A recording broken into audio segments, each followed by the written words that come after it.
हाँ, क्या था पी?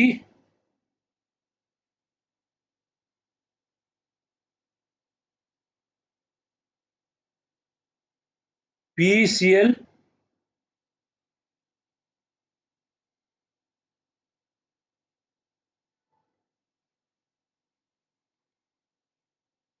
हाँ, और?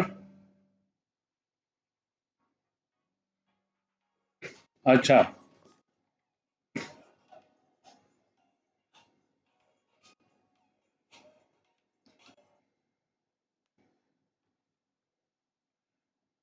हाँ हाँ हाँ, देखेंगे, ये बढ़िया क्वेश्चन है, ये बहुत अच्छा क्वेश्चन है। पी। हाँ, इसमें सी एच थ्री थ्राइस और सी एफ थ्री ट्वाइस ले लेते हैं। अब ये तो पेंटागोनल बाइपिरामिडल ज्योमेट्री है।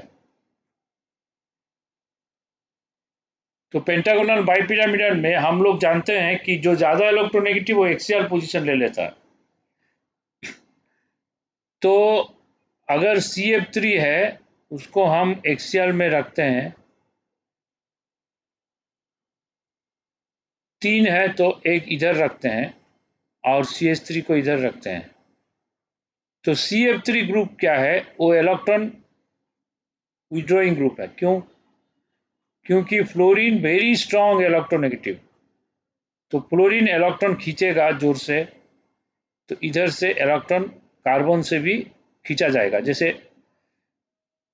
तीन स्ट्रिंग है, और स्ट्रिंग तीनों लोग खींच रहे हैं, तो इसका ऊपर प्रेशर पड़ेगा, टेंशन इसका ऊपर पड़ेगा, इसका ऊपर टेंशन आएगा।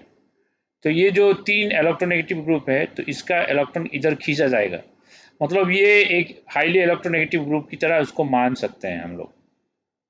तो अगर सी एफ थ्री लेते हैं, हाँ, माइनस आई इफेक्ट।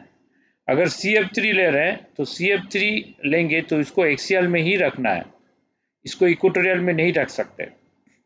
तो जितना भी सी एफ थ्री रहेगा सब एक्सियल में आएगा, दो सी एफ थ्री एक्सियल में आएगा।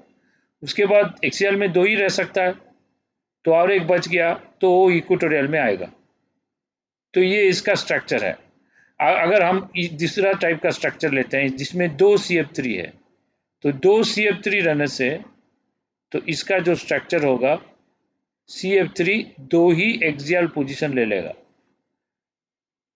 हाँ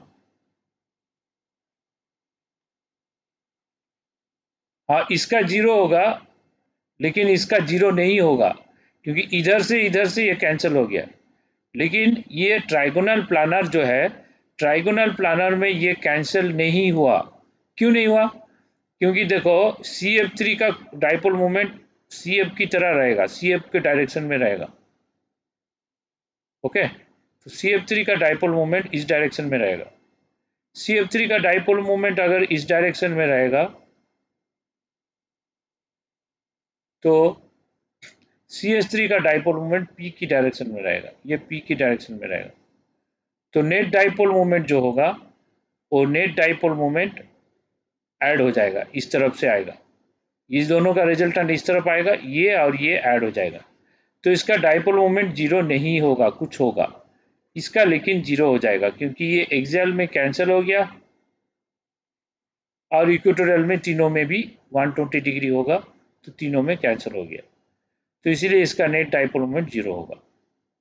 क्लियर?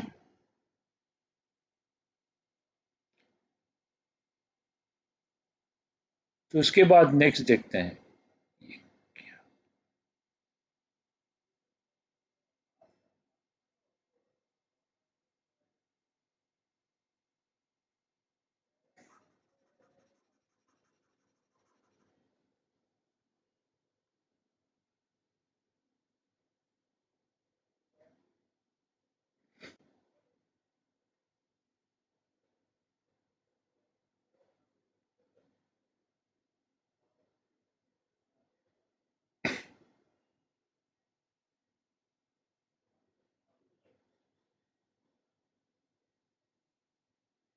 क्विज का क्वेश्चन?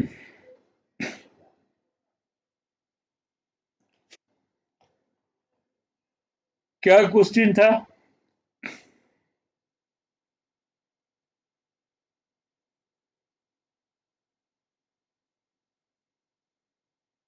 कौन सा? सब सेल का।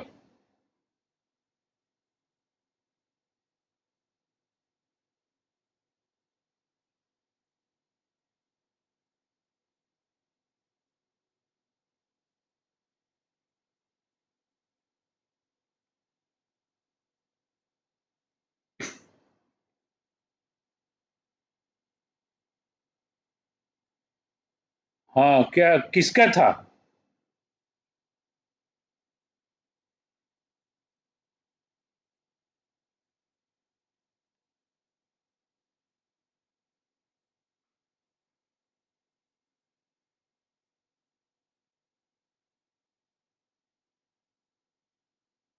ठीक है, फिर स्टार्ट करें question.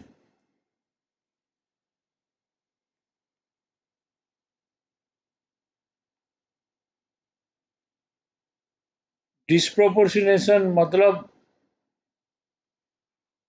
P4।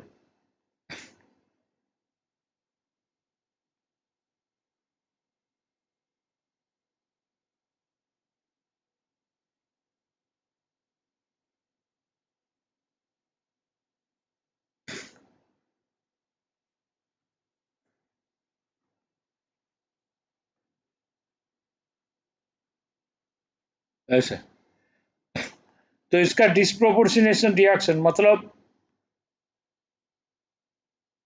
the the reaction in which, देखो,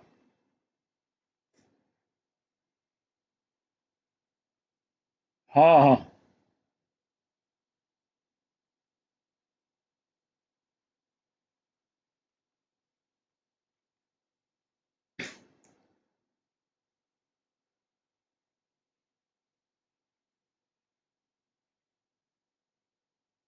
the reaction in which same element, the reaction in which same element undergoes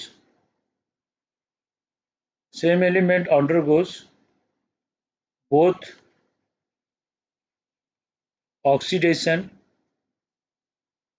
as well as reduction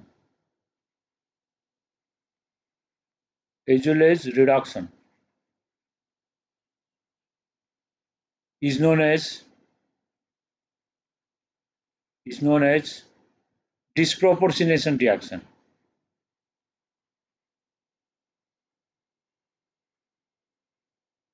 ठीक है, समझ में आया? इसमें फास्फोरस जीरो है, फास्फोरस अगर जीरो है, फास्फोरस जीरो है तो ये जीरो से यहाँ पे -3 हो गया, और जीरो से -3 हो गया और इसमें +1 हो गया।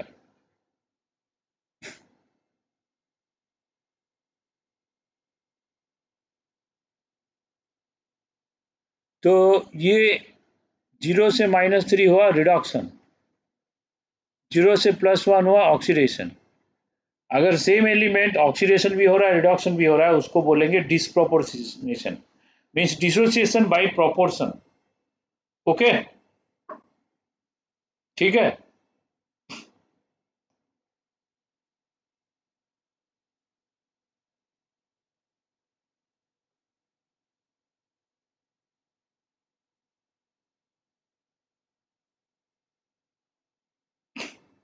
धीरे धीरे सब पता हो जाएगा। देखो, Na2PO2 कैसे, हमारा क्या होता है इस पे,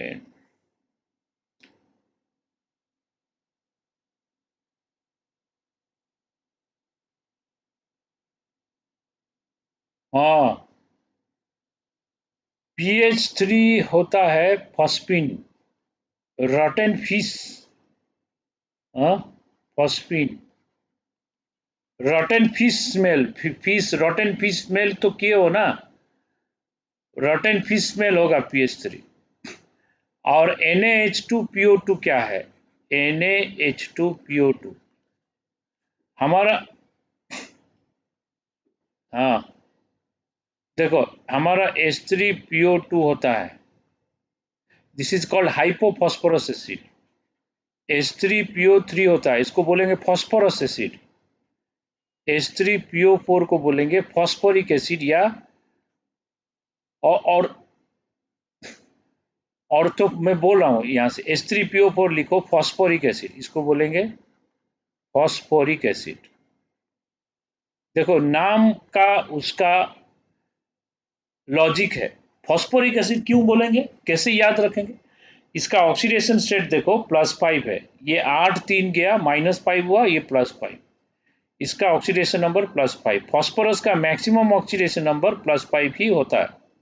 मैं इसको रोमन लेटर में लिखा भी +5। तो +5 मतलब ईक होगा ना, तो फॉस्फोरिक एसिड हो गया, याद हो गया H3PO4 फॉस्फोरिक एसिड। लेकिन इसको ऑर्थो फॉस्फोरिक एसिड भी बोलते हैं, ऑर्थो फॉस्फोरिक एसिड या खाली फॉस्फोरिक एसिड भी बोल सकते हो, कोई प्रॉब्लम नहीं है। अब ये फॉस्फोरिस इसका ऑक्सीडेशन स्टेट कितना है, इसका +3, इसका +5। हम जानते हैं लो ऑक्सीडेशन स्टेट को फॉस्फोरस एसिड बोलते हैं, इसलिए इसका नाम है फॉस्फोरस एसिड, इसका नाम है फॉस्फोरस एसिड। और इसका ऑक्सीडेशन स्टेट देखो +1। तो फॉस्फोरस एसिड से कम हो गया। अगर कोई चीज नॉर्मल से कम होता है उसको बोलते हैं हाइपो, उसको बोलते हैं हाइपो। तो ये है हाइपो फॉस्फोरस एसिड, ठीक है। हाइपर मतलब नॉर्मल से ज्यादा हो गया। कोई स्टूडेंट गुस्सा हो गया, हम बोलते हैं अरे हाइपर क्यों हो रहा है यार, हाइपर मत हो, माने नॉर्मल से ज्यादा, उसका जो भी एक्साइटेड लेवल नॉर्मल से ज्यादा हो गया तो उसको हम बोलेंगे हाइपर। नॉर्मल से कम हुआ तो उसको बोलेंगे हाइपो। तो ये है हाइपो फॉस्फोरस एसिड, ठीक है, समझ में आ गया। तो ये उसका सॉल्ट है। नहीं नहीं, कुछ सिग्निफिकेंट नहीं है। ऑर्थो ऑर्गेनिक केमिस्ट्री में ऑर्थो मेटा पैरा इससे लिंक नहीं है, ये फॉस्फोरस एसिड। ऑर्थो नहीं लिखने से भी चलेगा, इसको फॉस्फोरस एसिड ही लिखो, phosphoric acid, sorry phosphoric acid, ठीक है। तो ये है उसका नेमिंग। और बाकी फॉस्फोरस चैप्टर में आएगा, ये ग्रुप 5 में पूरा आएगा। ये नहीं है, और भी बहुत है, पायरोफॉस्फोरिक एसिड, हाइपोफॉस्फोरिक एसिड, ये सब है, बहुत कुछ है पढ़ने के लिए। अभी थोड़ा थोड़ा धीरे धीरे सब जानोगे। ओके, पूरा पीरियोडिक टेबल का जितना एलिमेंट्स है, उसका कंपाउंड्स है, उसका ऑक्सीडेशन स्टेट है, लॉजिक है, वो सब धीरे धीरे आएगा। तो ये Na2PO2 जो है ये sodium salt of hypophosphorous acid है। और एक बात है, H3PO ये है मोनोबेसिक एसिड, मोनोबेसिक एसिड, ये है डाइबेसिक एसिड, ओके। और ये है ट्राइबेसिक एसिड। मतलब क्या है, मतलब H3PO4 जो है वो 3 सोडियम हाइड्रोक्साइड से रिएक्ट करके न्यूट्रलाइज हो सकता है। मतलब H3PO4 अगर लोगे तो ये 3 सोडियम हाइड्रोक्साइड से रिएक्ट करेगा, न्यूट्रलाइज, कंप्लीट न्यूट्रलाइजेशन होने के लिए। ये देगा Na3, ये 3 हाइड्रोजन को रिप्लेस करेगा, Na3PO4। 3 हाइड्रोजन यहाँ से निकला, 3 OH माइनस निकला, तो 3 वाटर निकलेगा, ये रिएक्शन है। लेकिन H3PO3 लोगे, ये सोडियम हाइड्रोक्साइड से लोगे मैक्सिमम 2, ये डाइबेसिक एसिड, मतलब 2 बेस से रिएक्ट करेगा कंप्लीट न्यूट्रलाइजेशन के लिए। तो इसमें आएगा Na2, 2 NaH को रिप्लेस करेगा Na2, लेकिन एक H बच जाएगा, Na2HPO4 +2 वाटर आएगा। लेकिन H3PO2 लोगे, H3PO2 लोगे तो H3PO2 में ये एक ही NaOH से रिएक्ट करेगा पूरा, और एक Na एक H को रिप्लेस करेगा, तो आएगा NaH2PO2 +1H2O निकलेगा। ये monobasic acid, H3PO2 monobasic acid क्यों है, ठीक है। H3PO2 मोनोबेसिक एसिड क्यों है, वो, हाँ हाँ। तो इसका स्ट्रक्चर स्ट्रक्चर देखते हैं हम लोग, स्ट्रक्चर देख लो। एस,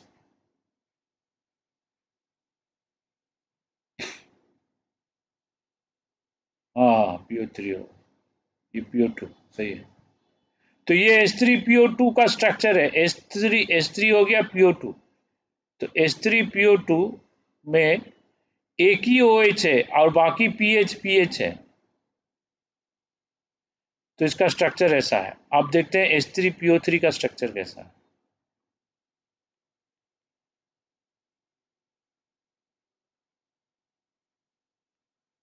ये हो गया H3PO3 का स्ट्रक्चर। और H3PO4 का स्ट्रक्चर देखते हैं।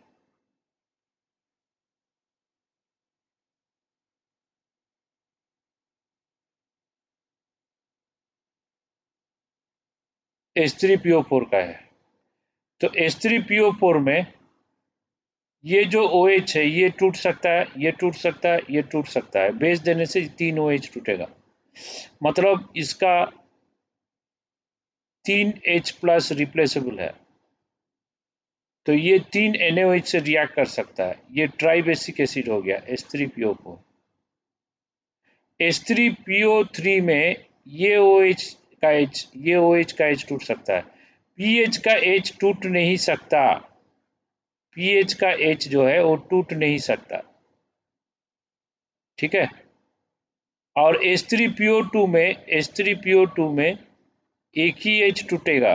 OH का H टूटेगा। OH का H टूटेगा। पीएच का H नहीं टूटेगा। क्यों नहीं टूटेगा? OH का H में इलेक्ट्रोनेगेटिविटी डिफरेंस ज़्यादा है, ज़्यादा पोलर है। तो एक्वस मीडियम में ये टूट सकता है। समझ में आ रहा है कि नहीं? तो ये मोनोबेसिक एसिड, ये डाइबेसिक एसिड, ये ट्राइबेसिक एसिड। क्लियर है?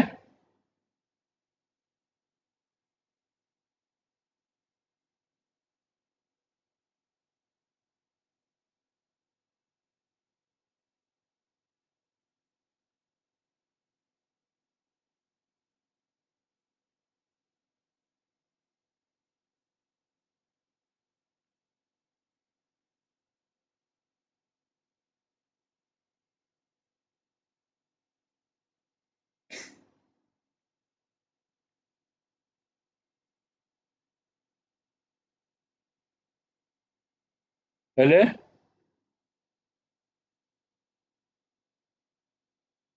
नहीं तो मैं इसको डिलीट कर देता, नया से खोलता हूँ, देखते हैं अगर कुछ आएगा।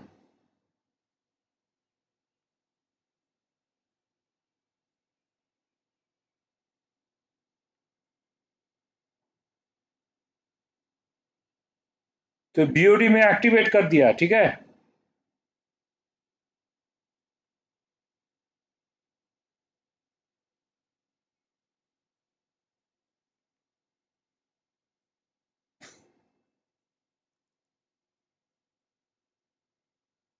फिर भी ऐसे ही आ रहा।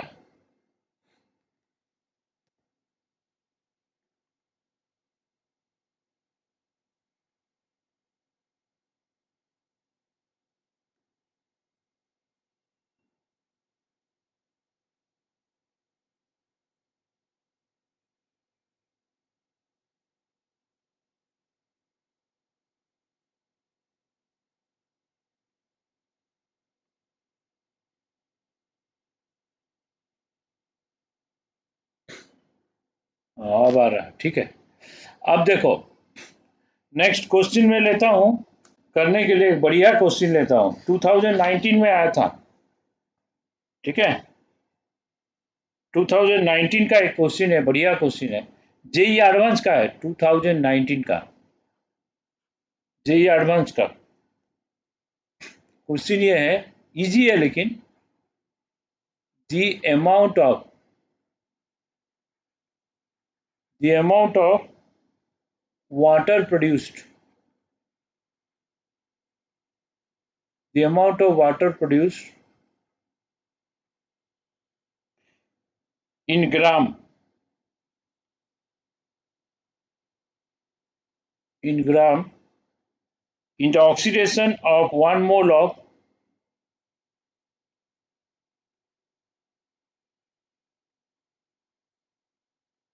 in the oxidation of 1 mole of in the oxidation of 1 mole of rhombic sulfur. sulfur rhombic, 1 mole of rhombic sulfur by concentrated HNO3, by concentrated HNO3 to a compound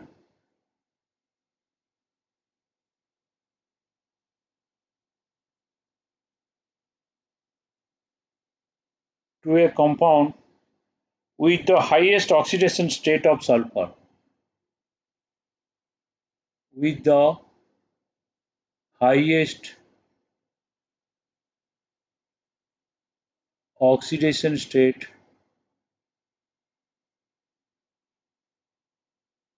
of sulfur each gas। ये कर सकते हो क्या?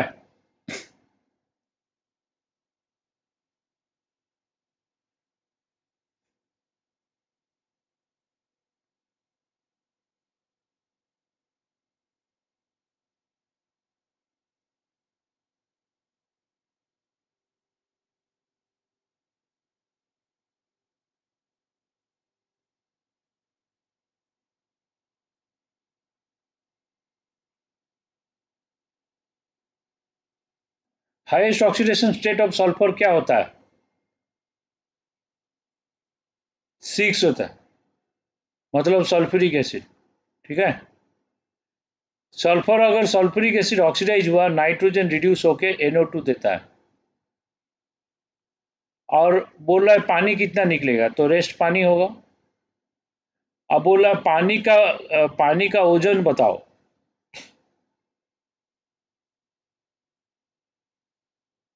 तो इसको balance करो, उसके बाद बैलेंस करके बताओ क्या क्या कोफिशिएंट आ रहा।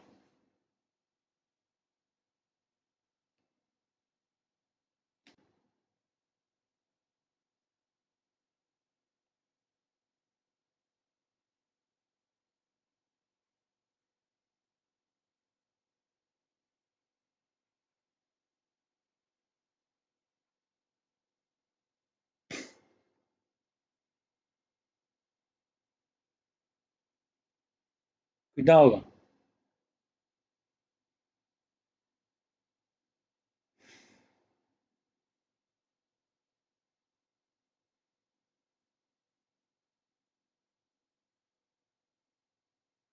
हाँ, तो ये बैलेंस हो गया। अब मेरे को बताओ कि वाटर कितना निकलेगा, आंसर बताओ।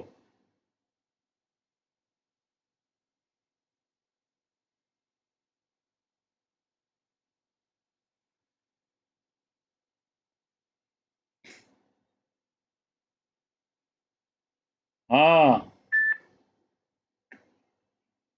यस करेक्ट, वेरी गुड, 288 ग्राम। ये बोला कि 1 मोल सल्फर, सपोज इसको हम 1 मोल लिए, तो ये 16 मोल निकलेगा, 16 मोल। तो 16 मोल निकलेगा 1 मोल लेने से, मतलब कितना ग्राम होगा? 16 इंटू 18, 18 6 जा 144 होता है ना, 18 1 जा 18, 18 6 जा 144 है क्या? 148 ना?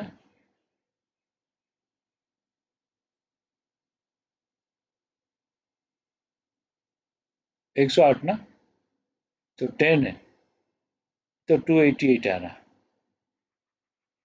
टेबल में भूल गया, एक दो भूल गया, एक दो याद नहीं रहा। टेबल याद रखो पूरा, 50 तक, 50 तक टेबल याद रखो, मल्टीप्लिकेशन टेबल। ठीक है, तो ये हो गया आंसर। ये इजी क्वेश्चन था, बैलेंसिंग का क्वेश्चन है, ज्यादा मुश्किल नहीं है। ओके, और 2005 में ऐसे ही एक क्वेश्चन आया था, 2005 का क्वेश्चन देखते हैं। तो 2005 में सेम टाइप का एक क्वेश्चन आया था। वो क्वेश्चन क्या है? Calculate amount of CaO, CaO का अमाउंट कितना है पूछ रहा है। CaO react to it P4O10, तो P4O10 का दिया 852 ग्राम, रिएक्ट करेगा। कितना ग्राम CaO P4O10 का 852 ग्राम से रिएक्ट करेगा? क्या कर सकते हो?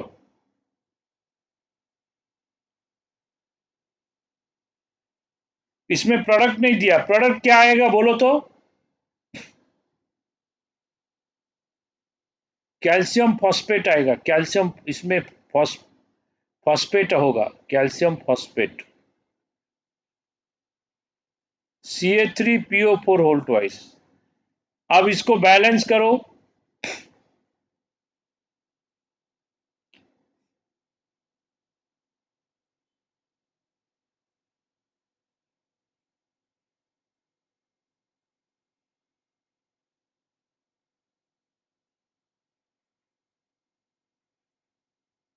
हाँ, हो गया। तो अब CaO कितना निकलेगा वो कर सकते हैं?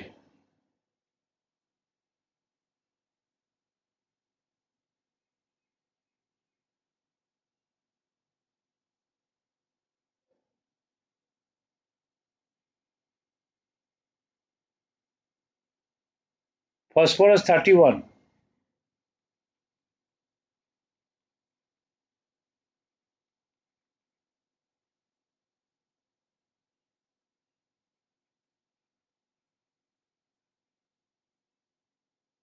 हाँ, 1008 सही है।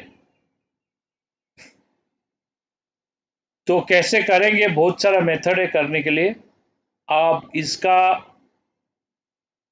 P4O10 में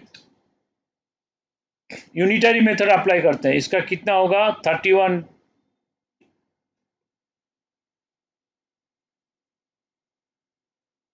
मॉलिक्यूलर वेट 284 हो रहा है। तो इसका 284 ग्राम लेने से इसका 6 इंटू एस एस ये 284 में इतना आ रहा, ये 852 में कितना आएगा? तो यूनिटरी मेथड करो, इसको x ले लो, x by this is equal to 852 by this. ठीक है, तो x is equal to 852 by 284 into 6 into 150, 6 into 56, तो 1008 आएगा। Okay, yes. तो मोल से भी कर सकते हो, मोल कॉन्सेप्ट से भी चाहो तो कर सकते हो, कोई प्रॉब्लम नहीं।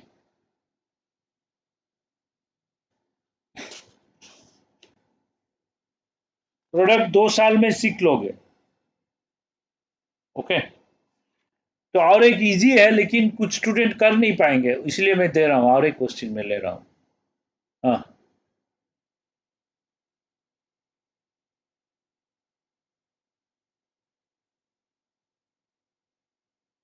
ये बैलेंसिंग, इसको करना है बैलेंसिंग। इसको ऑक्सीडेशन नंबर मेथड से करो।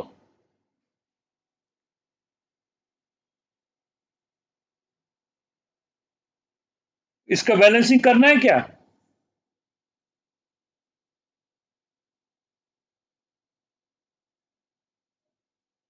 हाँ, एन फैक्टर तो सीखे नहीं ना, टाइम नहीं है ना अभी। एन फैक्टर, हाँ हाँ हाँ हाँ, अच्छा। हाँ, एन फैक्टर से इसको देखते हैं, जीरो है ऑक्सीडेशन नंबर, इसका +6 है, तो 0 से 6 मतलब 48, एन फैक्टर 48 हो गया। और इसका +5 है, +4, एन फैक्टर 1 है, तो एन फैक्टर 1 है, तो ये 1 होगा, ये 48 होगा। ये 48 नाइट्रोजन है, ये 48 नाइट्रोजन, 8 सल्फर है, 8 कर दो, फिर वाटर को एडजस्ट करो, तुरंत एक 10 सेकेंड में आ जाएगा। हाँ, बस। अब एक क्वेश्चन में देता हूँ करने के लिए, बढ़िया क्वेश्चन है, लेकिन देखते हैं कर पाओगे कि नहीं। वो भी जेई का क्वेश्चन है, जेई का क्वेश्चन कर कर 2 बार कर देना चाहिए। The composition of a sample. Okay, एक आयरन का एग्जाम्पल है, उसका नाम है उज उजटाइट, उजटाइट। सब और तुम लोग पढ़े 10th क्लास में, ओर्स एंड मेटलर्जी। उस्टाइट जो है उसका कॉम्पोजिशन दिया Fe 0.93 O 1.00, ये दिया कॉम्पोजिशन, उसका फॉर्मूला दिया। तो इसमें क्या पूछा है, what percentage of iron, what percentage of iron is is present in the form of iron 3। इसमें आयरन 3 जो है कितना परसेंटेज है इस फॉर्मूला, ये मिक्स्ड ऑक्साइड है, ये क्या है, मिक्स्ड ऑक्साइड, आयरन 2 भी है आयरन 3 भी है, तो इसमें आयरन 3 का परसेंटेज कितना है ये पूछा है। ये 1994 में आया था क्वेश्चन।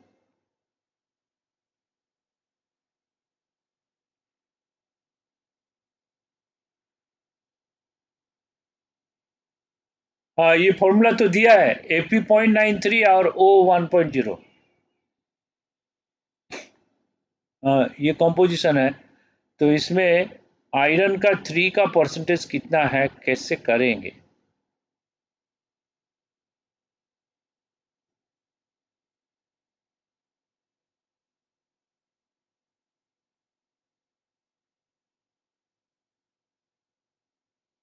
कोई आइडिया है।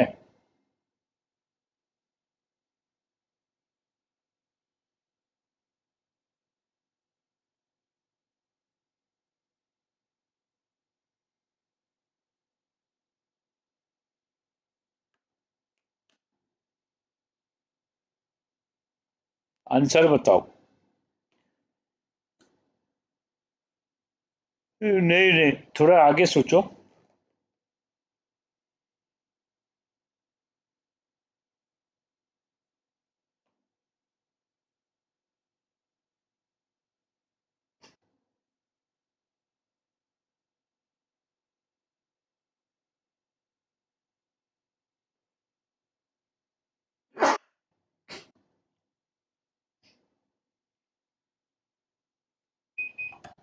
तो इसको देखो कैसे करेंगे। जो चीज पूछा है उसको एक्स ले लेते हैं। Suppose number of iron 3 is equal to x. इसमें आयरन 3 एक्स है, देन टोटल Fe 0.93 मोल है, आयरन एक्स मोल है, तो then number of iron point iron 2 is equal to कितना होगा, 0.93 माइनस एक्स होगा। ओके, आयरन 3 एक्स हो गया, आयरन 2 क्या होगा, 0.93 माइनस एक्स, ये आ गया। तो अभी क्या करना है, हम लोग ये ऑक्साइड में एक चीज फॉलो होता है, वो है चार्ज। तो ये ऑक्साइड न्यूट्रल होगा, न्यूट्रल। तो 0.93 उसका आयरन का कोफिशिएंट। देखो, आयरन ऑक्साइड क्या होता है, FeO होगा, मतलब क्या, Fe 1.0 O 1.0, सही है। और क्या होता है, Fe2O3, ऐसे होता है।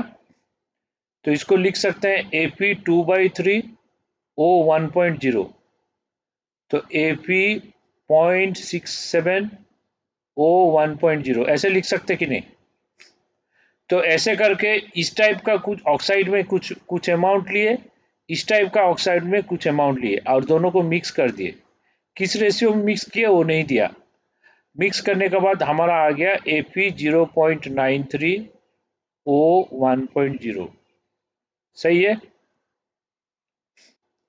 तो ये और ये को मिक्स करने के बाद ये आया। तो इसमें पूछा है आयरन +3 इसमें कितना परसेंटेज है, +2 कितना परसेंटेज है पूछ रहा है।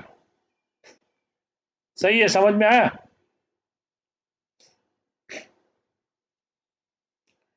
जो चीज पूछा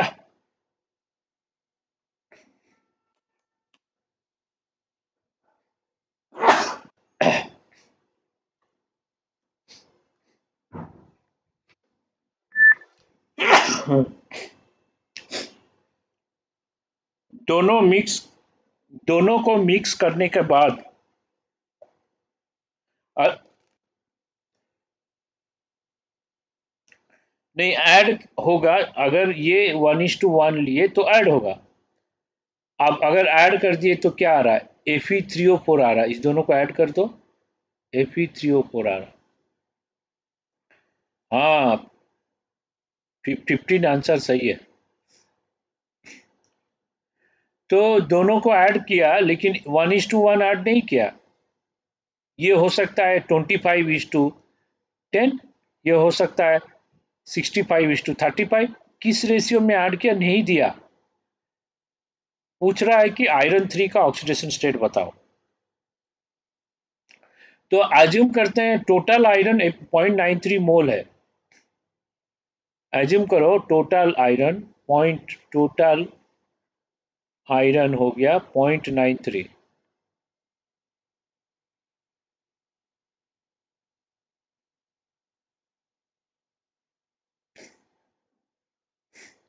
टोटल आयरन हो गया 0.93।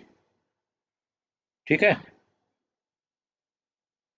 तो टोटल आयरन 0.93 हो गया, उसमें आयरन 3 ले लिए एक्स। तो आयरन 2 प्लस कितना होगा, 0.93 माइनस एक्स होगा। ठीक है, अब क्या होगा, चार्ज चार्ज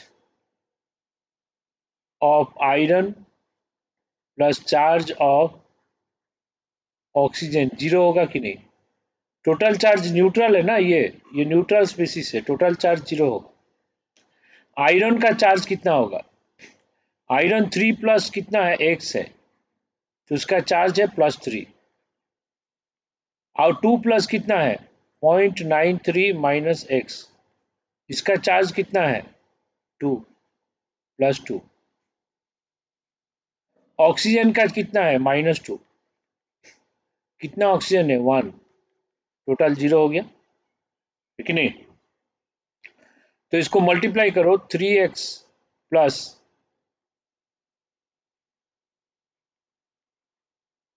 -2x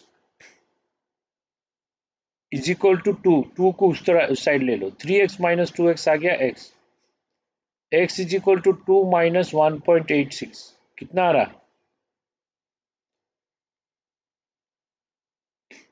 माने 0.93 में से आयरन 3 हो गया 0.14। आयरन 3 0.14 हो गया, तो आयरन 3 का परसेंटेज कितना है, 0.14 आउट ऑफ 0.93 इंटू 15.05%। ठीक है, समझ में आया।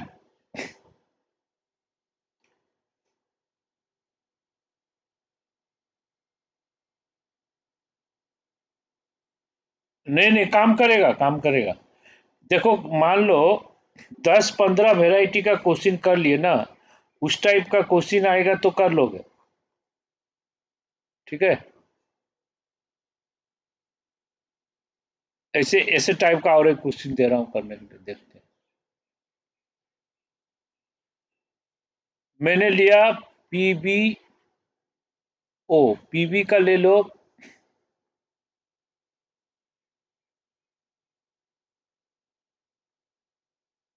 0.9, 1.0 ले लो। रुक जाओ, पीबी ना,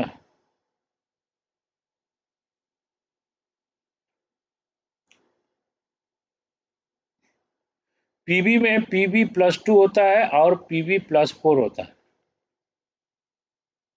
तो इसमें +4 कितना है,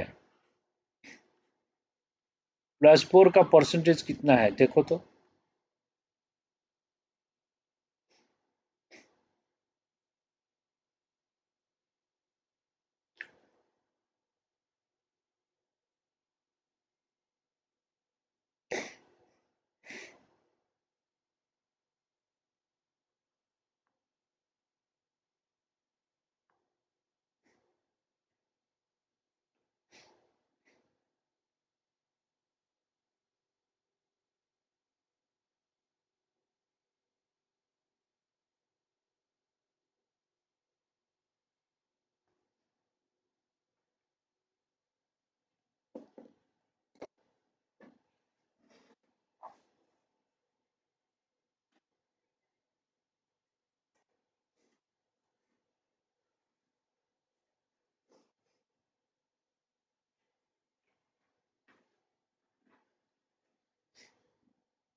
हुआ क्या?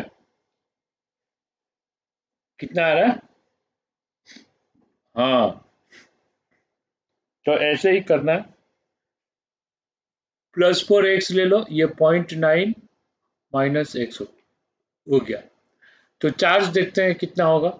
इसका चार्ज होगा 2 इंटू 0.9 -x, इसका चार्ज होगा 4x, और ऑक्साइड का चार्ज होगा -2 इंटू 1, तो 1.8 minus 2x plus 4x is equal to 2, मैंने 2x इज इक्वल टू 0.2,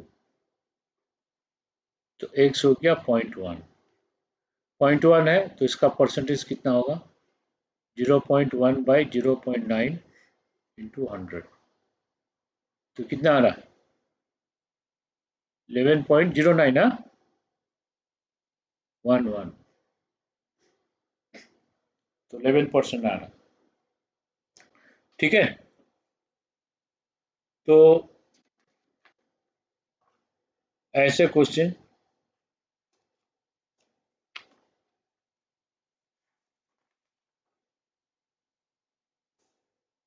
और भी देखो, जेई में जो जो क्वेश्चन आया था।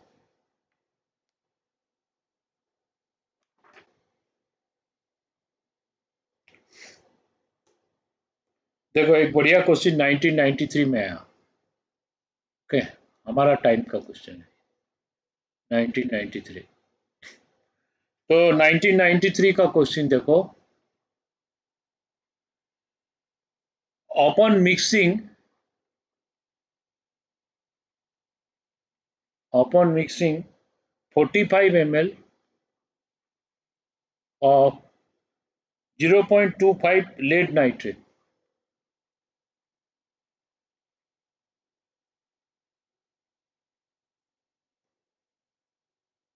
solution with M, solution with 25 ml of 0.1 molar chromic sulfate, chromic sulfate।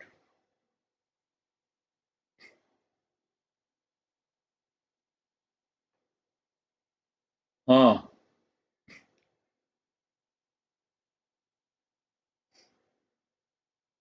क्योंकि Cr2+ है, 3+ है, 3+ क्रोमिक लेंगे। chromic sulfate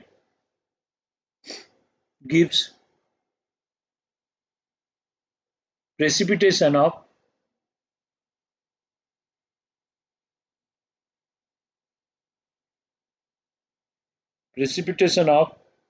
lead sulfate takes place, PbSO4 takes place।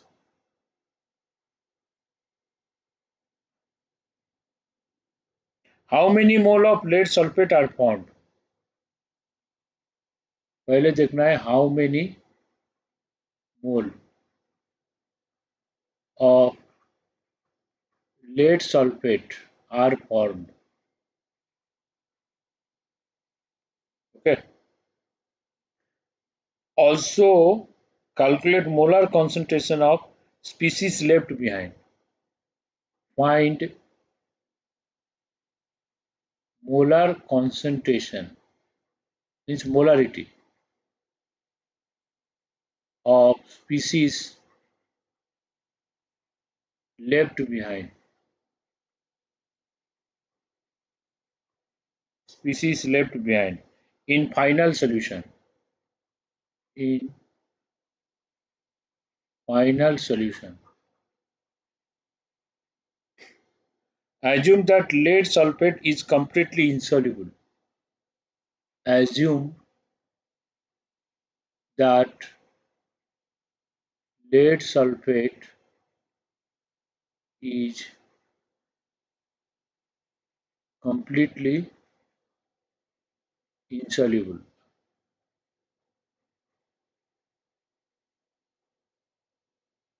Assume that lead sulfate is completely insoluble. तो कैसे करना है?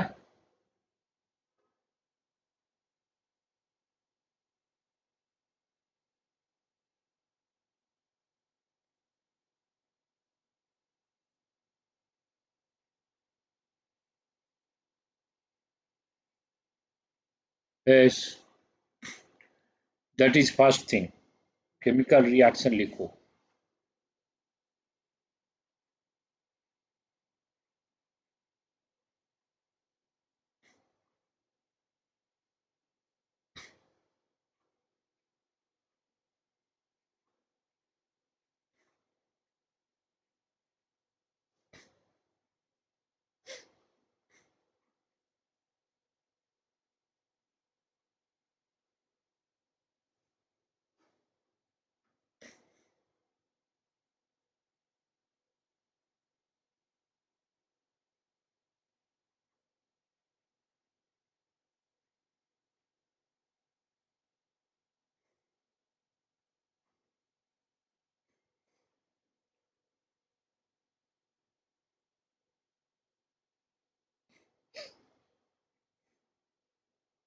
फिर बैलेंस करो। बैलेंस कैसे करेंगे?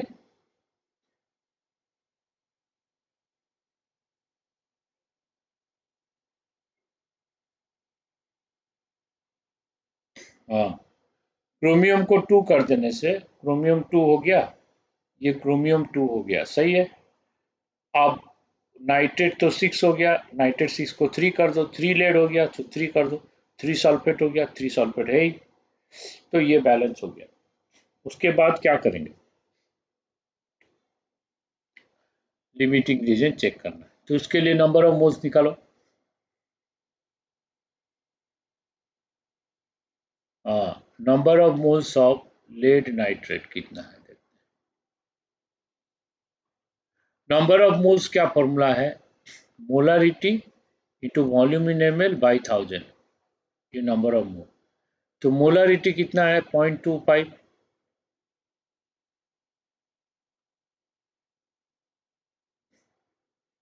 वॉल्यूम कितना है? 45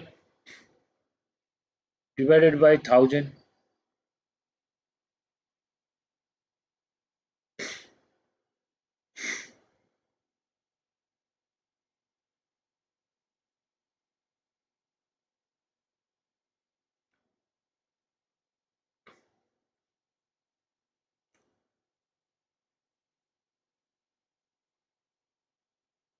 इसको ऐसे लिखो, ऐसे हो गया।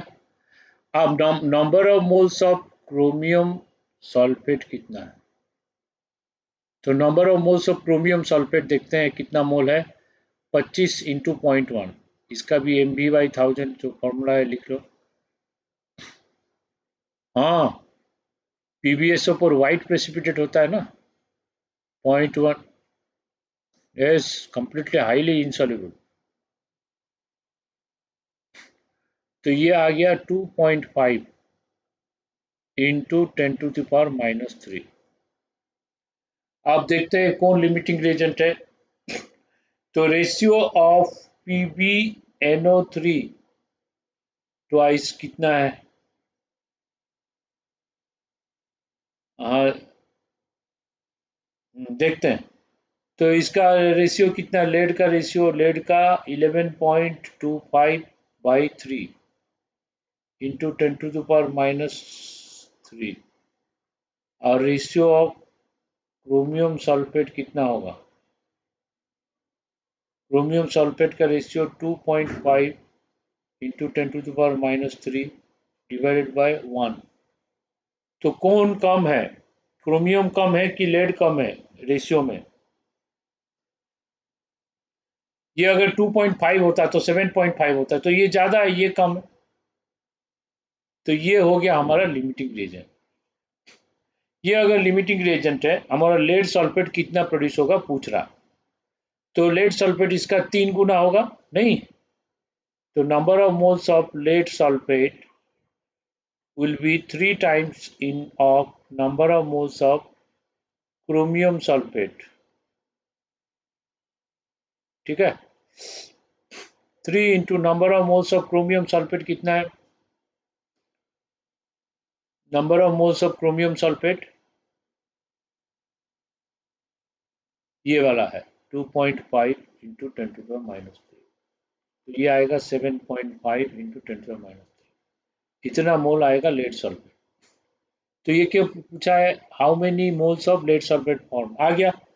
Find the concentration of species left behind, जो बच गया उसका कितना अमाउंट है।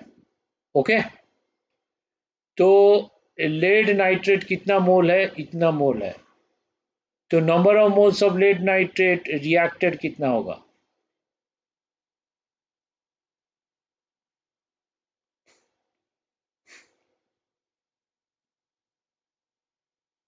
हाँ, ये जितना रिएक्ट करेगा इसका 3 गुना ये रिएक्ट करेगा 3 इंटू 2.5 इंटू 10⁻³ मतलब 7.5 इंटू 10⁻³ ये भी रिएक्ट करेगा। ये इतना रिएक्ट करेगा, बचा कितना, number of moles of lead nitrate left इतना बच गया। तो टोटल कितना था, टोटल इतना था, इतना से बचा, तो 11.25 माइनस 7.5 इंटू 10⁻³ तो कितना बचा बोलो, 11.25 माइनस 7.5 कितना होगा। हाँ,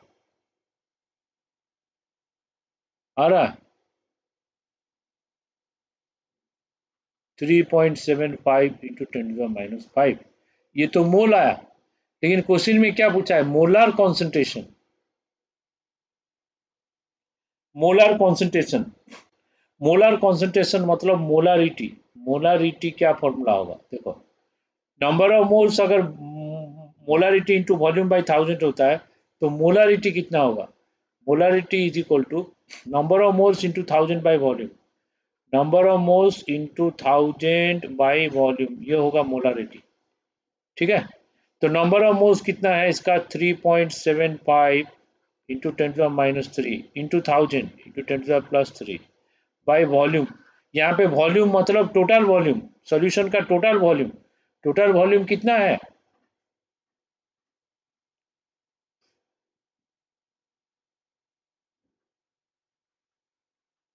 हाँ 70 ml। तो इसको ये दोनों कैंसिल हो गया, तो आंसर आएगा 3.75 डिवाइडेड बाय 70। हाँ 0.7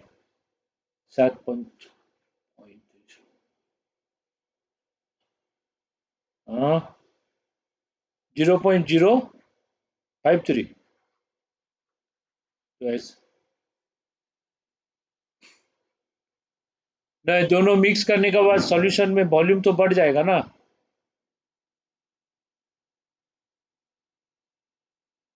नहीं नहीं नहीं, वो आयरन वॉल्यूम तो उसके बढ़ जाएगा ना उसका, मान लो पानी में पानी का वॉल्यूम बढ़ गया तो वॉल्यूम बढ़ जाएगा, और ये जो ऐसे वॉल्यूम नहीं है ये वॉल्यूम रिएक्ट करेगा, ये तो सॉलिड हो गया ना, ये पानी को सेपरेट कर दिया, ये सॉलिड होके बैठ गया, तो पानी सब जगह है तो इसको ये डाइल्यूट हो जाएगा फिर। ये पहले हम 45 ml का दिए थे इतना कॉन्सेंट्रेशन, और मोल कितना लिए थे, मोल तो इतना लिए थे, अब तो मोल कम हो गया ना, मोल कम हो गया वॉल्यूम बढ़ गया, तो मोल कम हो गया वॉल्यूम बढ़ गया तो क्या होगा, मोलारिटी तो कम होगा ही। तो मोलारिटी कम कैसे होगा, मोलारिटी टोटल वॉल्यूम में बढ़ जाएगा ना, सॉल्यूशन में पूरा यूनिफॉर्मली डिस्ट्रीब्यूट होगा लेड और नाइट्रेट। ठीक है, तो इसीलिए टोटल वॉल्यूम ही लेना है हमेशा। ठीक, ठीक है।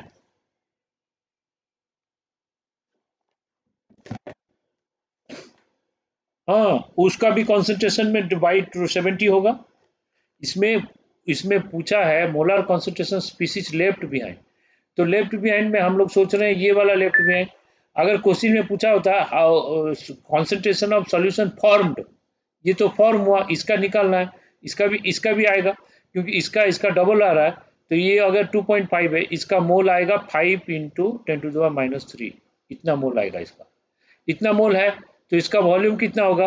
देखो यहाँ पे फॉर्मूला यहाँ लिखा है number of mole 1000 by volume, तो इसका इसका मोलारिटी कितना होगा देखते हैं, यहाँ पे मैं करता हूँ, इंटू 1000 बाई वॉल्यूम 70 हो जाएगा फिर। तो इसका अगर कॉन्सेंट्रेशन निकालना है तो ऐसे आएगा, number of moles by volume in liter. Okay,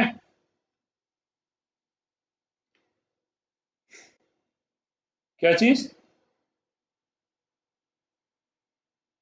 इसमें बैलेंसिंग तो इजी है, ये तो अपने आप हो जाएगा। नहीं नहीं, वो यहाँ पे नहीं होगा, क्योंकि ये रिडॉक्स रिएक्शन नहीं है। इसमें देखो, लेड का +2 है, लेड का +2 है, क्रोमियम 3 है, +3 है। ये नॉन रिडॉक्स रिएक्शन है। Non redox reaction trial and error method से हो जाता है, इजीली हो जाता है। जो इजीली नहीं होगा उसको हम मेथड अप्लाई करेंगे। इसमें मेथड अप्लाई करने का जरूरत नहीं है। ठीक है,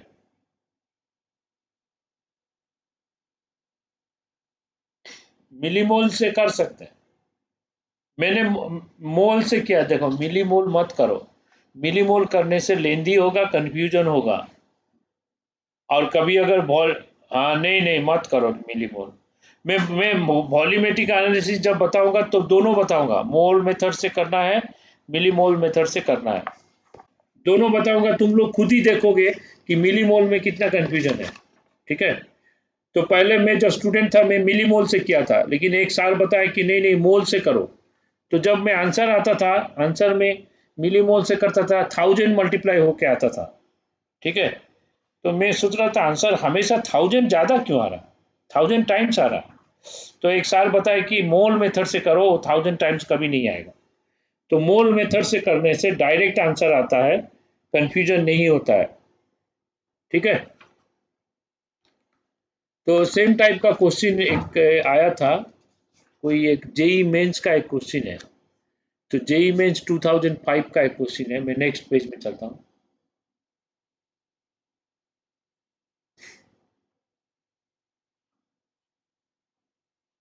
जेई मेंस 2005, जेई मेंस 2005 में क्वेश्चन क्या था? Two solutions are two non electrolyte solution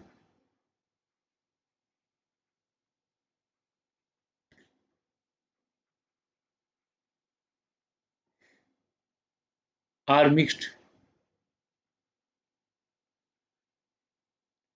find the molarity of final mixture, find the molarity of the final mixture.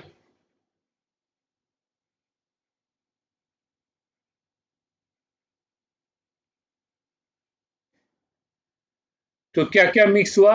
एक था 480 ml,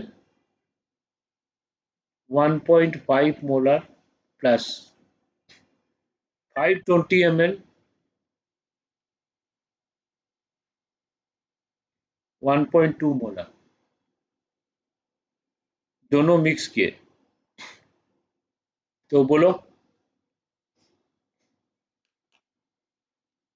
हाँ हाँ, तो V1 + V2 क्यों किया नीचे?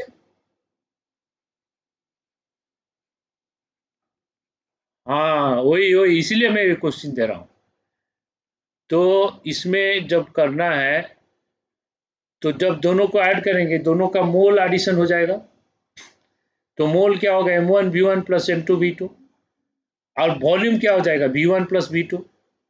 तो टोटल मोल क्या होगा? M1V1 + M2V2। Final molarity M3। तो फाइनल वॉल्यूम V1 + V2। तो M3 कितना होगा? M1V1 + M2V2 divided by V1 + V2। तो इसीलिए ऐड करना है।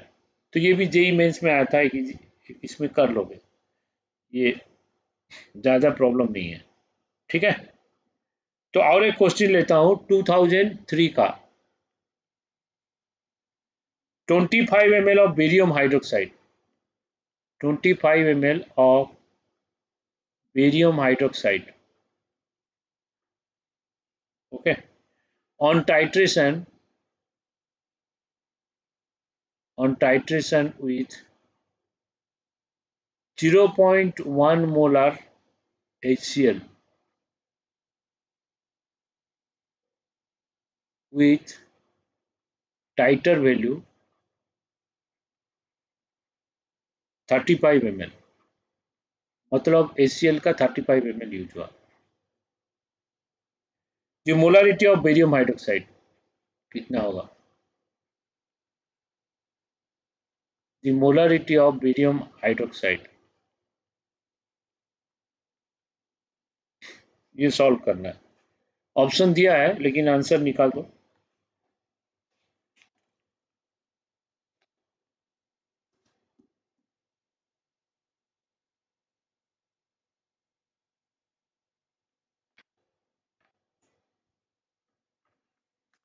हाँ, 0.07, मतलब जो ब्यूरेट में रीडिंग आएगा। ऐसा क्यों?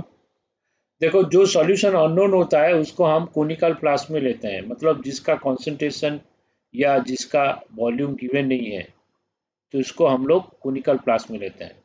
और जिसका कंसंट्रेशन और वॉल्यूम दोनों कंसंट्रेशन दिया है, तो उसका कंसंट्रेशन को हम लोग ब्यूरेट में लेते हैं, उसको बोलते हैं टाइटर। ये टाइट्रंट, ये टाइटर माने ये टाइट्रेशन में जिस जिसको हम टाइट्रेशन कर रहे हैं और जिसके द्वारा कर रहे हैं वो टाइटर वैल्यू है, ये टाइटर। ओके, ये टाइट्रंट।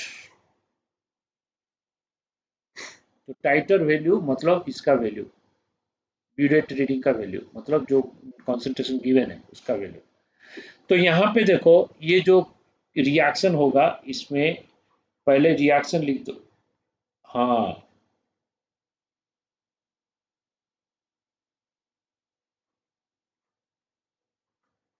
तो इसको रिएक्शन कराओगे तो ऐसे आएगा BaCl2 प्लस H2O।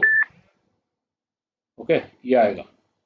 तो ये आया, तो इसका मोल कितना दिया, इसका मोल तो नहीं मालूम, तो इसका मोल हम लोग लिख देंगे 25, इसका मोलारिटी m/1000 कर दो। इसका इसका मोल कितना है, इसका दिया मोलारिटी 0.1 इंटू वॉल्यूम 35/1000 कर दो। तो हम लोग क्या पढ़े थे, M1V1 divide by coefficient is equal to M2V2 divided by coefficient. कर सकते हैं ना, तब इक्वल होगा। हाँ, 1000 नहीं करने से भी चलेगा, 1000 का कट कट हो जाएगा यहाँ। तो ये डिवाइड बाई कोफिशिएंट करने से आएगा, तो M आ गया अभी, तो M देखो 0.07 आएगा। हाँ, नॉर्मलिटी मेथड से भी कर सकते हैं, लेकिन अभी मोलारिटी मेथड से करो, नॉर्मलिटी जब पढ़ाएंगे तो उस मेथड से करना। तो फॉर्मूला तो मैंने बताया था, M1V1 बाई इसका coefficient is equal to M2V2 by इसका कोफिशिएंट। फिर इस बैलेंसिंग इक्वेशन कर दो, कोफिशिएंट से डिवाइड कर दो, आ जाएगा आंसर। ठीक है, क्लियर।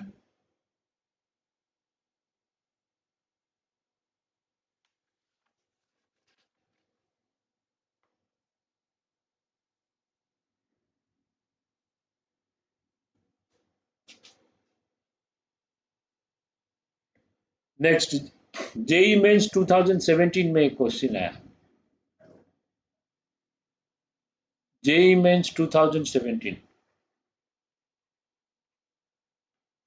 क्वेश्चन है, 1 gram of M2CO3 carbonate, 1 gram of M2CO3, ये कार्बोनेट, कोई metal carbonate.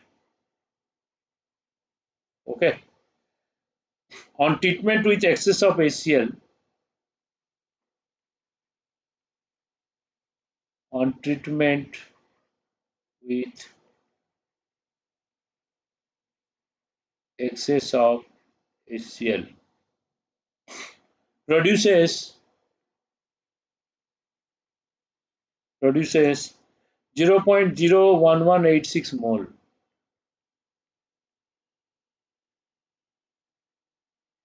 of CO2. Molar mass of M2CO3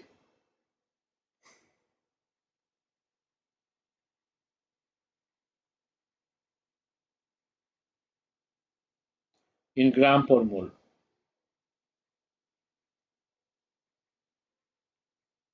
is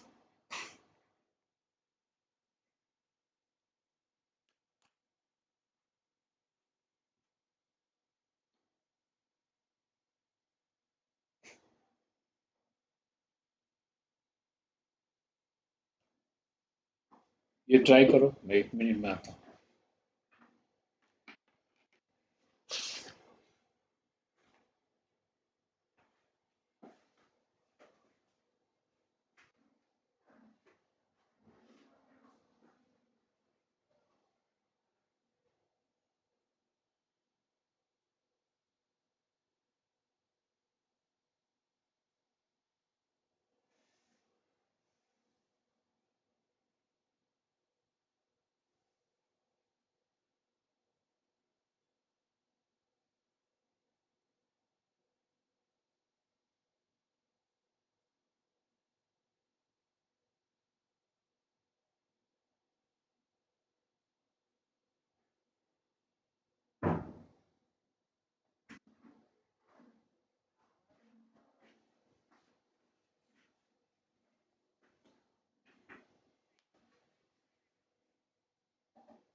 कितना आ रहा है?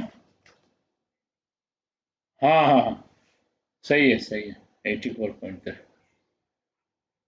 यस।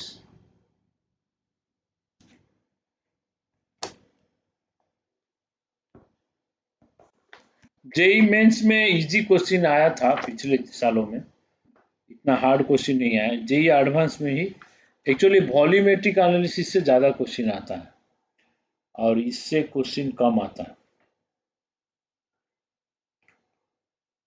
तो एक क्वेश्चन 2012 का लिखो। ओके, थोड़ा सा हार्ड क्वेश्चन है इससे। 2012। 29.2% weight by weight HCl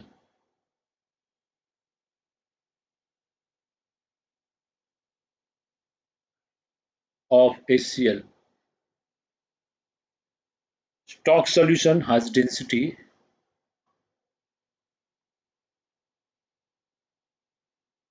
as density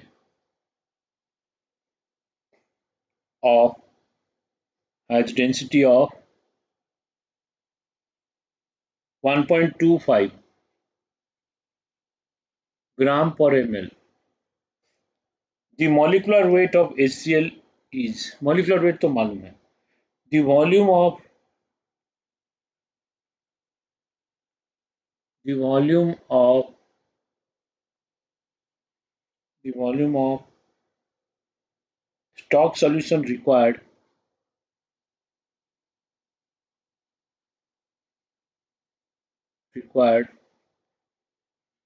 volume of stock solution required to prepare a 200 ml to prepare a 200 ml solution of 0.4 molar HCl each dash.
हम्म,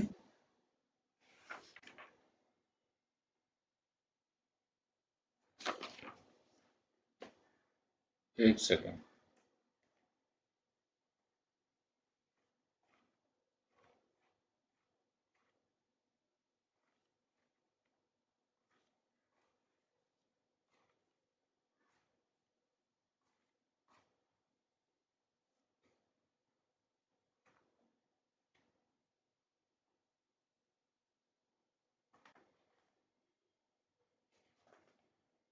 8 दिया आंसर, 8।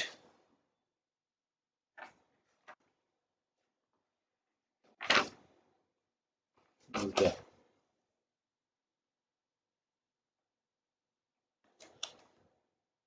8 दिया है, 8 आंसर।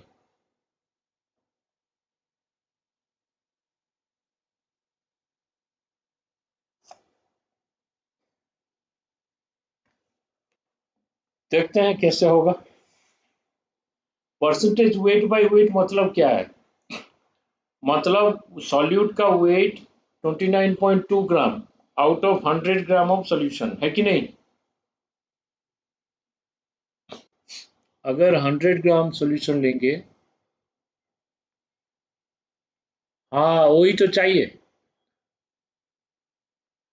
तो ये क्या बोल रहा कि सॉल्यूशन से हम कितना वॉल्यूम लेंगे? तो ये हो गया हमारा मदर सॉल्यूशन, हो गया प्रिपेयर हो गया। इसको हम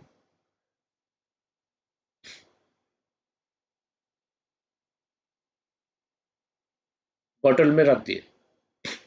इससे कितना वॉल्यूम हम लेंगे ताकि 200 ml 0.4 मोलर HCl हमें चाहिए, इतना वॉल्यूम का इतना मोलर HCl चाहिए। तो इस जो सॉल्यूशन प्रिपेयर होगा उससे कितना वॉल्यूम लेने से इतना आएगा, बोल पूछ रहा। तो सॉल्यूशन का मोलारिटी अगर मालूम है तो हम लोग क्या कर सकते हैं, ये volume of solution required to prepare 200 ml, prepare करना है मतलब इसमें कुछ पानी डालेंगे कुछ करेंगे, तो इतना ml, इतना ml, इतना मोलर हम लोग प्रिपेयर कर सकते हैं। तो इसमें फॉर्मूला लगेगा M1V1 is equal to M2V2, dilution का फॉर्मूला लगेगा। ओके, सॉल्यूशन का मोलारिटी बिफोर डाइल्यूशन है M1, after dilution M2, volume V1, after dilution volume V2। हाँ 8 होगा, 8। तो ये पूछ रहा कितना वॉल्यूम चाहिए, तो कैसे करेंगे, तो इसलिए मोलारिटी चाहिए। तो मोलारिटी कैसे निकालें? तो मोलारिटी निकालने के लिए हमारे पास क्या फॉर्मूला है, molarity is equal to weight of solute by gram molecular weight, कितना है 36.5, into 1000 by volume of solution in ml।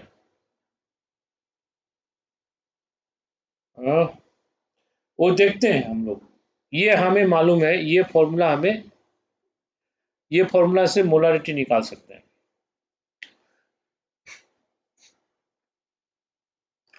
तो ये जो वेट ऑफ सॉल्यूट है, ये वेट ऑफ सॉल्यूट तो दिया नहीं है, ये दिया है 29.2 परसेंटेज वेट बाय वेट। ठीक है, 8 आ रहा है ना। तो हम लोग क्या करेंगे, 1.25 ग्राम पर ml इसका डेंसिटी दिया है, डेंसिटी दिया है, परसेंटेज दिया है। तो कैसे हम लोग वेट निकालें? तो एक काम करते हैं, weight of solute, weight of solute क्या होगा, तो इसका percentage weight way by weight into weight of solution. तो ऐसे ले सकते हैं, weight of solution into 29.2 by 100। बोलो होगा कि नहीं? तो क्योंकि 29.2% सॉल्यूशन का सॉल्यूट है, तो वेट ऑफ सॉल्यूट होगा 29.2 by 100 into weight of solution, यही होगा। इसमें दिया 29.2% वेट बाय वेट। तो नहीं तो एक काम करो, suppose suppose wait of solution ले लो। कितना लेंगे? 100 ग्राम ले लो, परसेंटेज में दिया है ना। वेट ऑफ सॉल्यूशन 100 ग्राम ले लिए, ठीक है। तो 100 ग्राम लिए, 29.2% है, मतलब वेट ऑफ सॉल्यूट कितना आएगा बोलो? वेट ऑफ सॉल्यूट कितना आएगा? 29.2 ग्राम आएगा, ठीक है। वेट ऑफ सॉल्यूट आ गया। अब यहाँ पे पुट कर देते हैं, वेट ऑफ सॉल्यूट कितना है? 29.2 divided by 36.5 into 1000 by volume of solution. यहाँ पे वॉल्यूम ऑफ सॉल्यूशन हम लोग लेते हैं ना, तो यहाँ पे तो वेट लिए हैं, वॉल्यूम कितना होगा? डेंसिटी दिया, वेट दिया, तो वॉल्यूम आएगा क्या? यस। तो वॉल्यूम इन ml चाहिए, volume in ml is equal to weight in gram by density in gram per ml। तो वेट कितना है? 100, और उसका डेंसिटी कितना है? 1.25। ये ग्राम है, ये ग्राम पर ml है, तो 80 आ रहा, तो इसको 80 ले लो, बाई 80 कर लो। तो ये हो गया हमारा मोलारिटी। अब समझ में आया? तो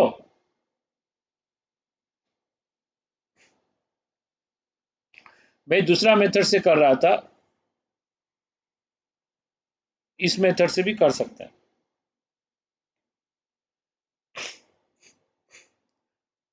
और एक फॉर्मूला है, शॉर्टकट फॉर्मूला है, molarity is equal to percentage purity weight by weight into density by gram molecular weight into 1000। ये एक फॉर्मूला है मोलारिटी का।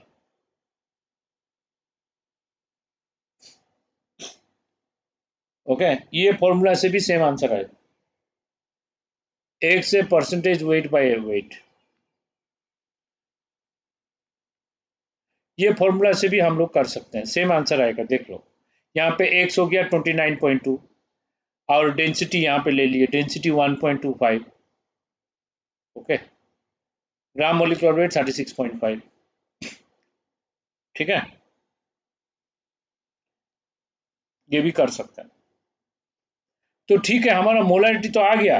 अब हमें चाहिए तो आंसर। आंसर कैसे आएगा? हाँ, यहाँ पे लिखा है, उसको अप्लाई कर देते हैं। m1 v1 equal to m2 v2, देखते हैं।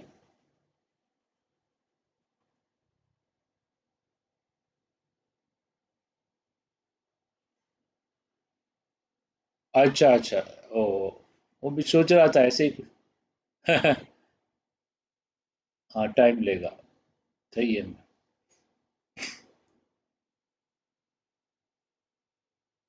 ये यहाँ पे तो, हाँ, अच्छा,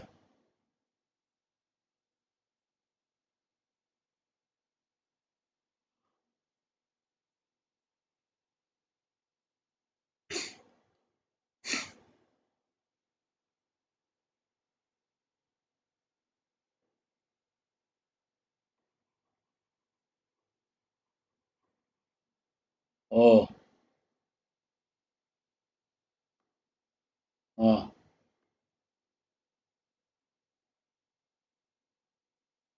हाँ,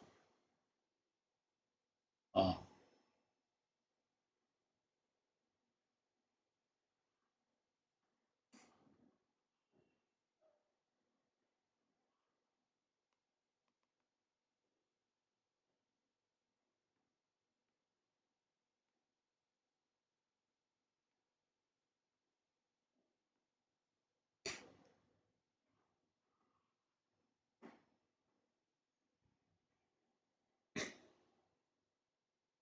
हम्म, सही है,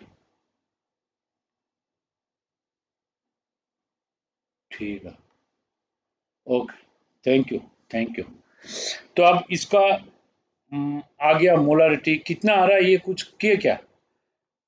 ये वैल्यू कितना आया, कोई किया?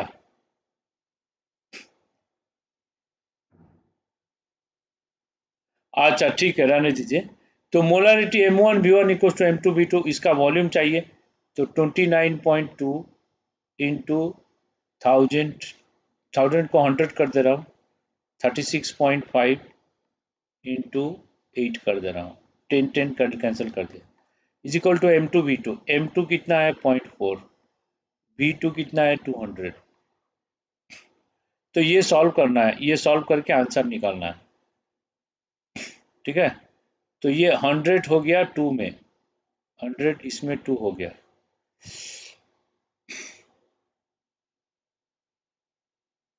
और ये हो गया 0.8। तो ये M2V2 इसमें M1 मल्टीप्लाई किए, नहीं वॉल्यूम वॉल्यूम V1, तो V1 is equal to 0.8 into 36.5 divide by 29.2 into 8। तो ये शायद 1 हो जाएगा, अप्रोक्सीमेटली 8 आएगा आंसर, ठीक है। क्लियर है? तो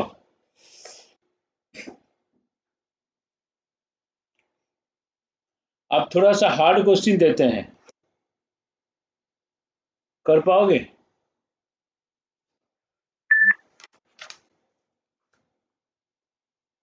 हाँ, एक थोड़ा सा हार्ड क्वेश्चन देते हैं। जेई में हर टाइप का क्वेश्चन आता है, ऐसे नहीं कि हार्ड ही आता है, इजी भी आता है, बहुत इजी आता है। स्कूल माने बोर्ड लेवल का भी क्वेश्चन देता है, हर टाइप का क्वेश्चन देता है। कोई स्टूडेंट एग्जाम देगा तो कुछ पढ़ा होगा, 10th 12th बोर्ड में अगर 90% मार्क्स ला रहा है तो कुछ ना कुछ मार्क्स लाएगा। कोई भी अगर 60% भी मार्क्स ला रहा है, जीरो नहीं आएगा किसी का। तो और उसमें 35% मार्क्स लाने से सिलेक्शन हो जाता है, लास्ट रैंक आएगा 35% में। और जो टॉपर रहता है उसका 85% मार्क्स होता है, 85 to 90% मार्क्स, जो ऑल इंडिया फर्स्ट रैंक लाता है। ए 2 ग्राम सैंपल ऑफ, हाँ उसका नाम पता चल जाएगा, so the name. If 2 gram sample of mixture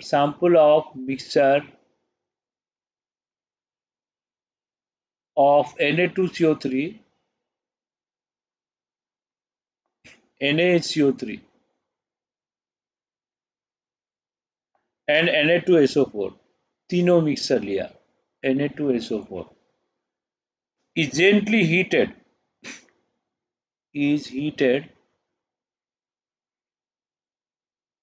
to remove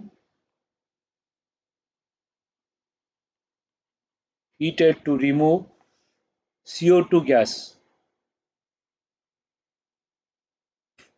The volume of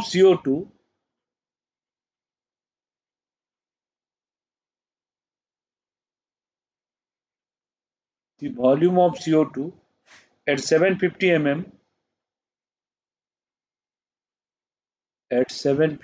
mm of Hg and 298 Kelvin at 298 Kelvin is measured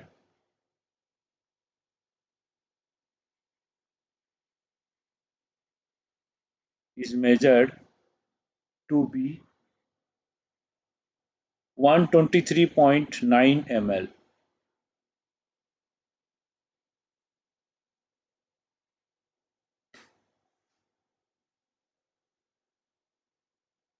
A 1.5 gram of the same sample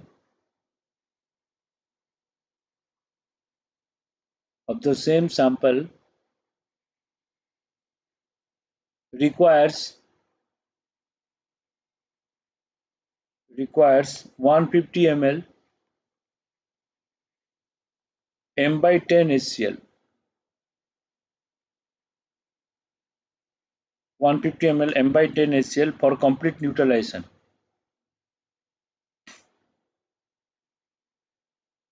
for complete neutralization.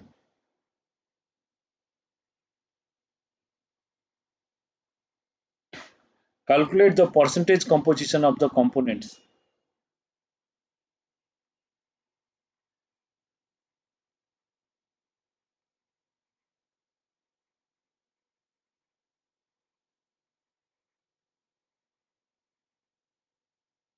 Each लिख दिया बस। तो एक बार सोचो, नहीं तो मैं कर देता हूं।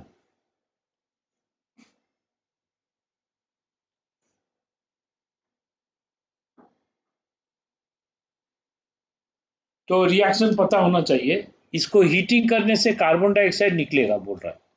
कार्बन डाइऑक्साइड किससे निकलेगा? क्या सोडियम सल्फेट कार्बन डाइऑक्साइड दे सकता है? यस। हाँ, NaSCO3 कार्बन डाइऑक्साइड देगा। क्यों देगा? Sodium bicarbonate. Yes, sodium bicarbonate को हीटिंग करने से सोडियम कार्बोनेट, वाटर और कार्बन डाइऑक्साइड गैस निकलता है। सोडियम कार्बोनेट कुछ नहीं होगा क्योंकि इसको हीटिंग करने से ये आ रहा है। इसको हीटिंग करने से टूटेगा नहीं, कार्बन डाइऑक्साइड नहीं निकलेगा। 298 केल्विन में निकल रहा है बोल रहा है। जो वॉल्यूम ऑफ कार्बन डाइऑक्साइड दिया है इतना ml 123.9। तो ये कार्बन डाइऑक्साइड सोडियम बाइकार्बोनेट से ही निकलेगा, एक ही से। सोडियम सल्फेट में कार्बन ही नहीं है, कार्बन डाइऑक्साइड कैसे निकलेगा? इसमें कार्बन है लेकिन ये स्टेबल है सोडियम कार्बोनेट। ये कार्बन डाइऑक्साइड इतना जल्दी नहीं देता है, वो लेबोरेटरी कंडीशन में नहीं देगा, इंडस्ट्रियल कंडीशन में दे सकता है। तो कार्बन डाइऑक्साइड इससे ही निकलेगा, हो गया। उसके बाद क्या बोल रहा है? फिर 1.5 ग्राम ले लिए, 2 ग्राम छोड़ दिया, हम 1.5 ग्राम ले लिए। सैंपल को ACl से रिएक्ट कराए। ACl किससे रिएक्ट करेगा? Na2CO3 से HCl रिएक्ट करेगा। हर बच्चा जानता है, बचपन से हम लोग पढ़ के आ रहे हैं, 7th क्लास से पढ़ रहे हैं। Na2CO3 HCl रिएक्शन, 2 NaCl आएगा और H2O आएगा और CO2 आएगा। सबसे पहले केमिकल रिएक्शन लिख दो।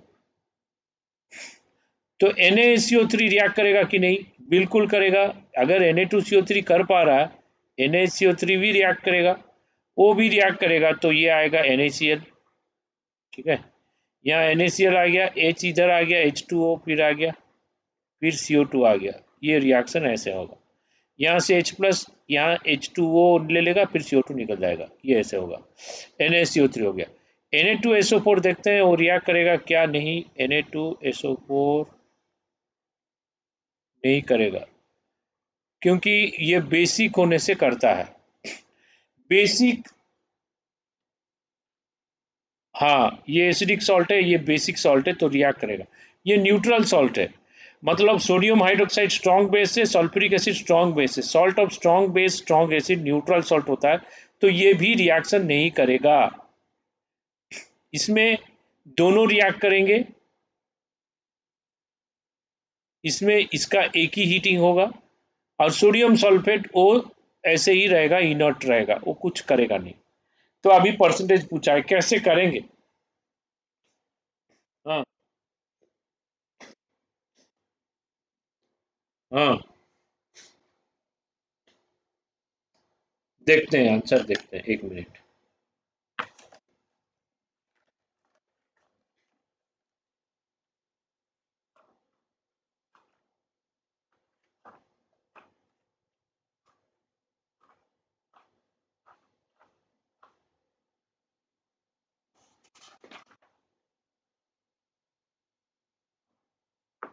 हाँ, NaCO3 42% है, Na2CO3 26.5, Na2SO4 31.5। तो एक काम करो, हम लोग क्या करेंगे, मोल से कर लेते हैं। मोल्स ऑफ CO2, कितना मोल CO2 निकला? CO2 कितना मोल निकला, उसका वॉल्यूम दिया है, मोल कितना है? Mole is equal to P। सही में 5 मोल आ रहा है, ठीक है, बढ़िया है। फिर कोई एक नंबर आएगा तो फिर कैलकुलेशन है। 5 इंटू ऐसे, तो 5 इंटू 10⁻³ आ रहा है O2। O2 इतना आ रहा है, तो प्रेशर क्या लेना है, प्रेशर लेना है 750/760, याद है, एटमॉस्फेयर में लेना है। तो वॉल्यूम को लीटर में लेना है, वॉल्यूम को लीटर मतलब 123.9 बाई 1000 करके लेना है।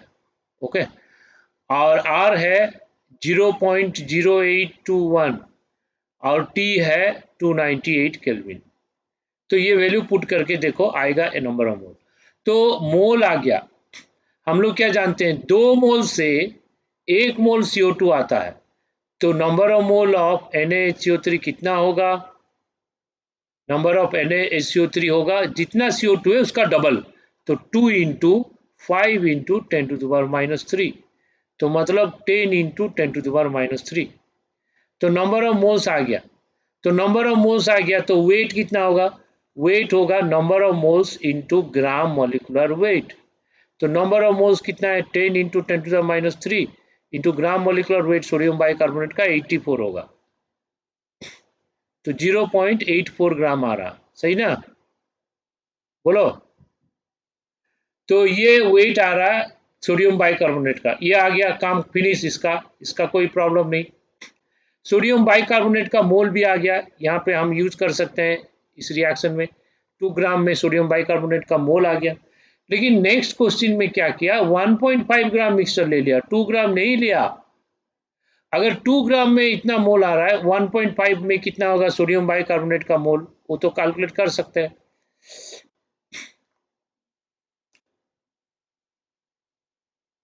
किसका, एस, 2 ग्राम अगर मिक्सचर है, इसमें सोडियम बाइकार्बोनेट का मोल कितना है, 10 इंटू 10⁻³ अगर ये 1.5 ग्राम होगा तो ये होगा 7.5, 10/2 इंटू 1.5, 7.5 इंटू 10⁻³ तो number of mole of sodium bicarbonate आ गया। हाँ, तो एक्चुअली ऊपर में जो मिक्सचर लिया 2 ग्राम, 2 ग्राम में सोडियम बाइकार्बोनेट का मोल आया 10 इंटू 10⁻³, लेकिन नीचे जो किया वो 1.5 ग्राम मिक्सचर ले लिया, सेम कंपोजिशन 1.5 ग्राम मिक्सचर, तो उसका मोल उतना ही होगा कि कम होगा, कम होगा ना। तो उस रेशियो में कम होगा, 2 ग्राम में जितना है 1.5 में उस रेशियो में कम होगा, तो उस रेशियो में इतना आ गया, सोडियम बाइकार्बोनेट का मोल आ गया। अब क्वेश्चन में क्या दिया, क्या HCl दिया है, अच्छा HCl दिया है तो HCl का मोल आ गया। तो number of mole of HCl कितना है, number of mole of HCl यहाँ देखो, मोलारिटी वॉल्यूम बाई 1000, तो मोलारिटी कितना है, मोलारिटी m/10 मीन्स 0.1, वॉल्यूम कितना है 150 बाई 1000 कर दो, तो मतलब 15 इंटू 10⁻³, तो 15 इंटू 10⁻³ हो गया number of mole of HCl, मतलब सेकेंड रिएक्शन में HCl। सेकेंड रिएक्शन में जो HCl हुआ दोनों में रिएक्ट कर रहा है, Na2CO3 के साथ भी कर रहा है, NaHCO3 के साथ भी कर रहा है, तो NaHCl दोनों में कर रहा, तो NaHCO3 HCl में कर रहा वो भी है, और Na2CO3 HCl में कर रहा वो भी है, ठीक है। तो आप देखते हैं, तो number of mole of HCl in reaction two क्या होगा, number of mole of NaHCO3 है कि नहीं, बोलो, समझ में आ रहा है कि नहीं। तो NaHCO3 में जितना मोल है HCl उतना ही मोल होगा, स्टोइकियोमेट्रिक कोएफिशिएंट 1:1, तो NaHCO3 सेकंड में कितना यूज हुआ 7.5 इंटू 10⁻³, तो HCl भी होगा 7.5 इंटू 10⁻³। और तो HCl रिएक्शन 1 में कितना होगा, number of mole of HCl reaction 1 में टोटल 15 है, 7.5 सेकंड में हुआ, तो 15 माइनस 7.5, ठीक है। तो ये हो गया 7.5 इंटू 10⁻³, मतलब इस रिएक्शन में 7.5 इंटू 10⁻³ यूज हुआ, तो यूज हुआ तो Na2CO3 कितना होगा, Na2CO3 जो होगा, ये जो HCl ये 2 गुना हुआ इसका, मतलब ये इसका आधा होगा, तो आधा मतलब 7.5 बाई 2, 3.75 इंटू 10⁻³, तो ये हो गया number of moles of Na2CO3 in reaction 1। तो इसका मोल आ गया, तो मोल आ गया तो वेट आ जाएगा, तो इसका वेट कितना होगा 3.75 इंटू इसका ग्राम मोलिकुलर वेट कितना है 106 बाई 1000, तो तो Na2CO3 का वेट आ गया, NaCO3 का वेट था, Na2SO4 का वेट 1.5 से माइनस कर दो। अभी जो वेट आएगा 1.5 से ही आएगा, क्योंकि हम लोग सेकेंड रिएक्शन 1.5 लेके किए। तो ये जो आएगा 1.5 माइनस करो, ये आएगा। तो ये जो NaHCO3 का वेट है, पहले जो वेट आया था, पहले वेट 0.84 ग्राम आया था, तो वो वेट 2 ग्राम में था। इसमें भी वो वेट नहीं होगा। तो इसमें Na2CO3 आ गया, Na2SO4 आ गया, NaHCO3 चाहो तो इसमें कितना आएगा वो भी कर सकते हो। तो आ गया, तो फिर 1.5 से माइनस कर दो, तो Na2SO4 आ जाएगा। Na2SO4 आ गया, सबका वेट आ गया, तो परसेंटेज निकल जाएगा। कॉन्सेप्ट समझ में आया कि नहीं? HCl का मोल उसका वॉल्यूम दिया है, उसका मोलरिटी दिया है, वॉल्यूम इंटू मोलरिटी बाई 1000।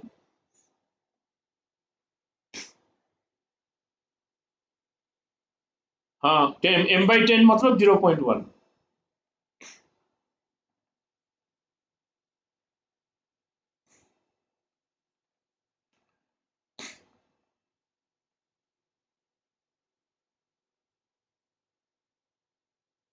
और इसका स्क्रीनशॉट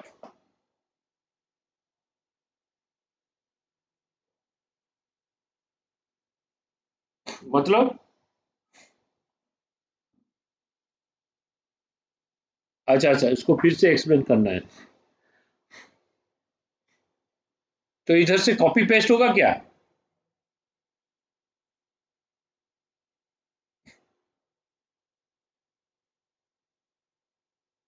क्रॉप हो रहा है, देखते हैं।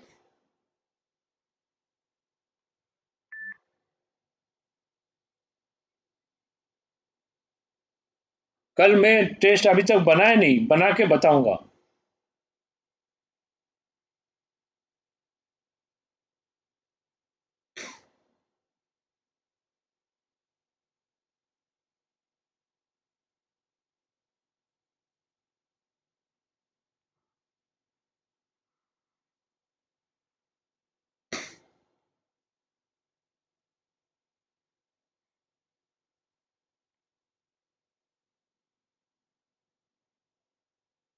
ठीक है, कोई बात नहीं, मैं इसको मिटा देता हूँ, नहीं तो फिर से समझाऊंगा। ठीक है ना?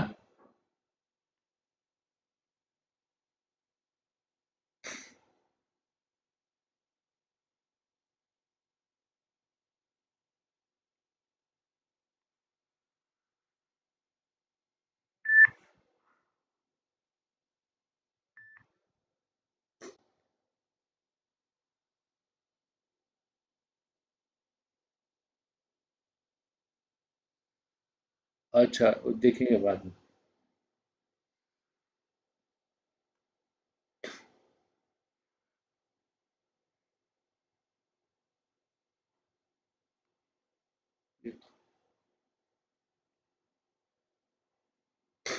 हम्म,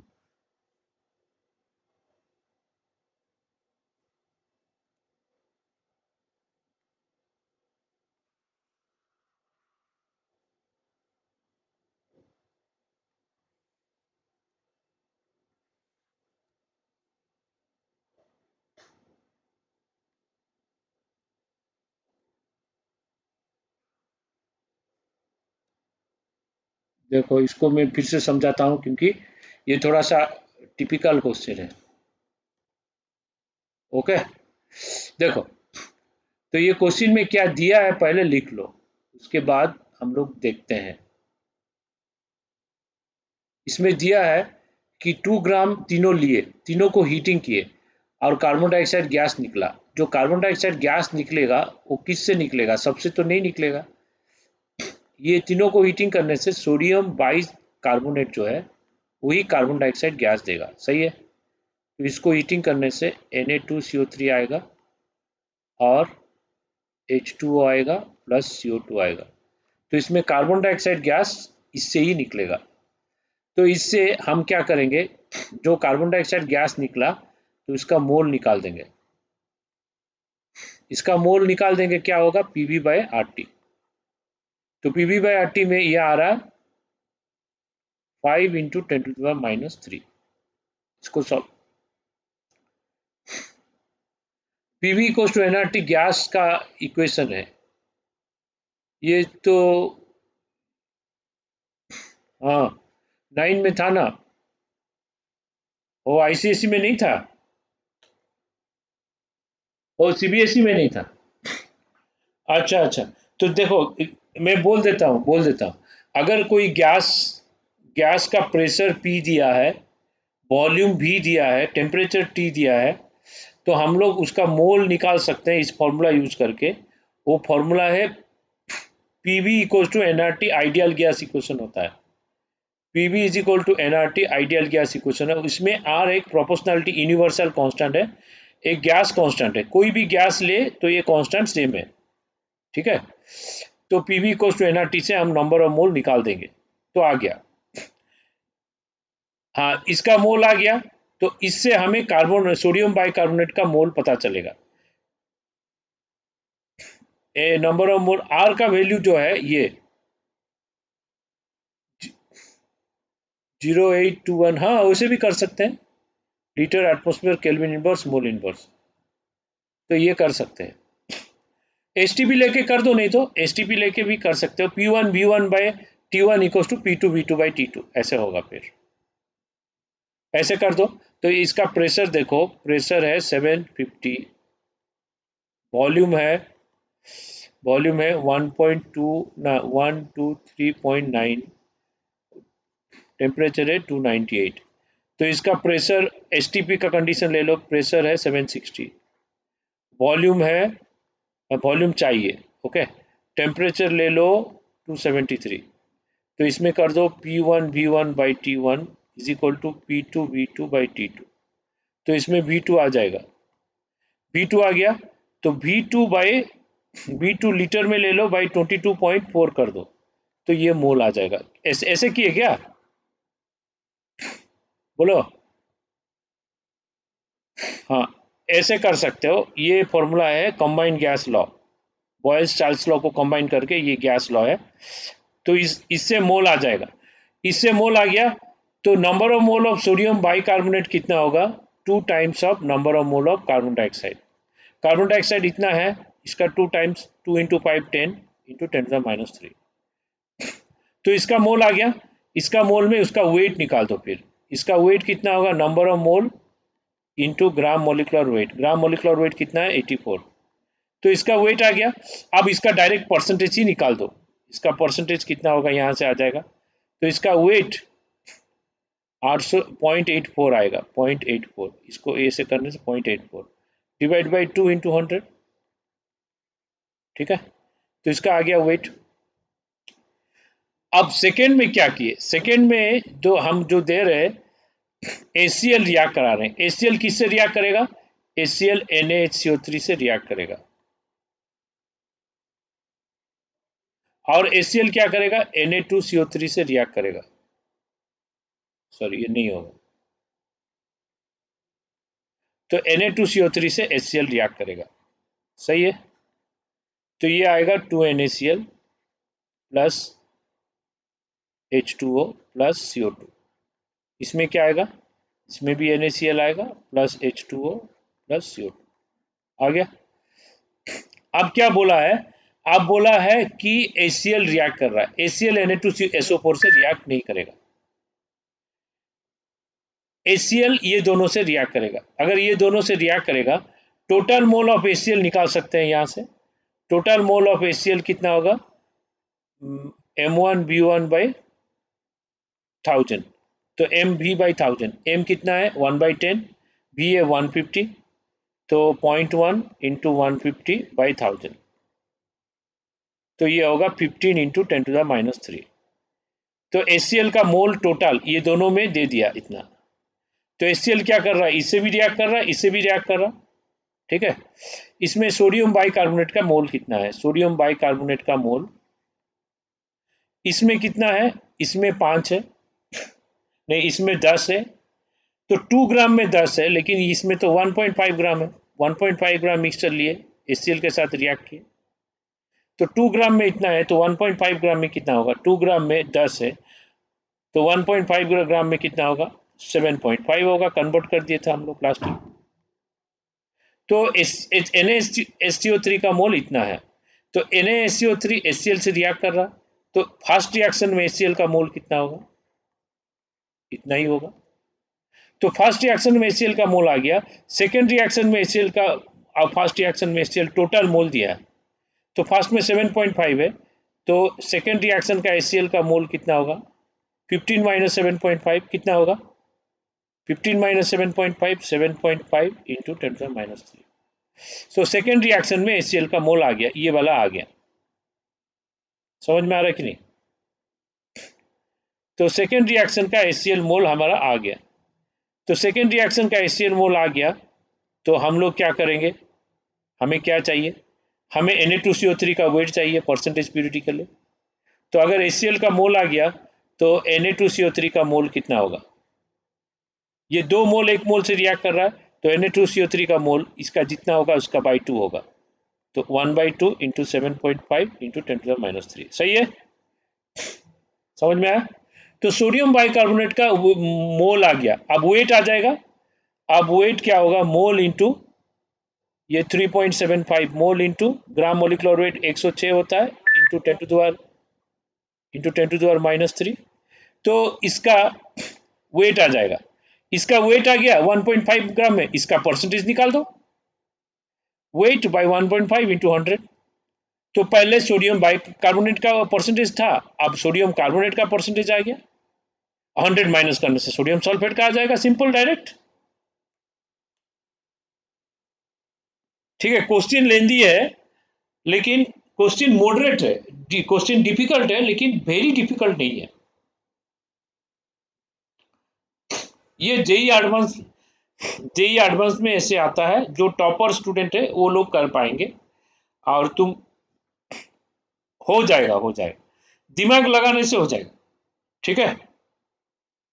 हाँ, स्टेप बाय स्टेप सोचना है, पूरा क्वेश्चन को माइंड में रख के सोचना है। एक्चुअली ये क्वेश्चन क्या है, 4 क्वेश्चन का कॉम्बिनेशन है। देखो 4 क्वेश्चन क्या है, यहाँ पे इस पार्ट में एक क्वेश्चन, इसमें नंबर ऑफ मोल्स ऑफ क्या CO2 निकालना एक क्वेश्चन हो गया। दूसरा पार्ट में हम number of mole of NaSCO3 निकाल दिए, फिर उसका परसेंटेज निकाल दिए, ये दूसरा पार्ट हो गया, ठीक है। तीसरा पार्ट क्या है, ये 2 रिएक्शन है, हाँ ये 2 रिएक्शन में HCl NaSCO3 दिया, NaSCO3 का मोल यहाँ आया, HCl का टोटल मोल आया, तो HCl का टोटल मोल से NaSCO3 माइनस कर दो, तो ये एक तीसरा पार्ट है। सो फोर्थ पार्ट क्या है, HCl का जो मोल है सेकेंड पार्ट में कितना है, टोटल से HCl टोटल इतना है, फर्स्ट पार्ट में गया 7.5, सेकेंड पार्ट में 7.5 माइनस कर दिए, तो उससे Na2CO3 का वेट आएगा, ये फोर्थ पार्ट। मतलब 4 क्वेश्चन को कंबाइन कर दिया, मतलब 4 in 1 हो गया, ठीक है। तो अगरबत्ती आता है ना, हाँ क्या हुआ, हाँ ये मार्क्स, ये 10 मार्क्स का होगा, 10 मार्क्स का। तो क्वेश्चन इसको करने के लिए 12 मिनट 15 मिनट देगा करने के लिए, माने टोटल टाइम के हिसाब से, ठीक है।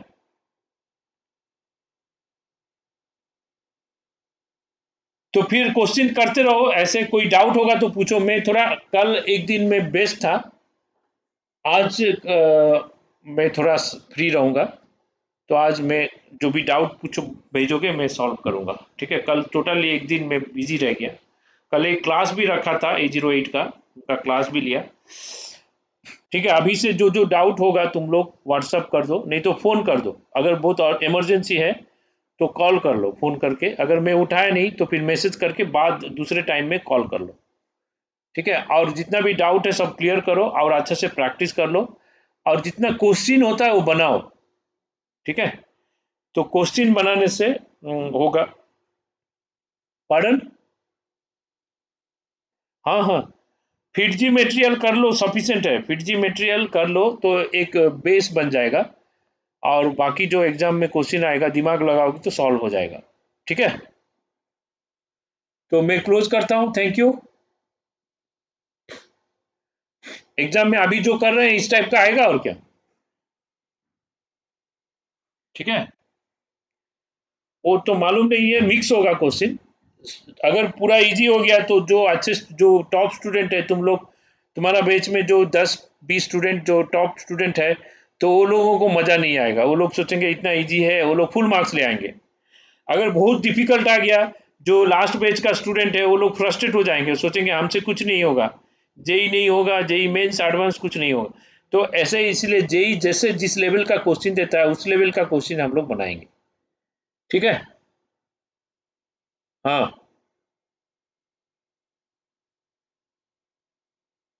नहीं नहीं, कल जो पेपर दिया था उसमें ये तो जेई का कुछ कुछ क्वेश्चन है उसमें, लेवल उससे थोड़ा ये उससे थोड़ा सा डिफिकल्ट होगा। Okay then, thank you. Okay, bye, and all the best for your exam, अच्छा करो।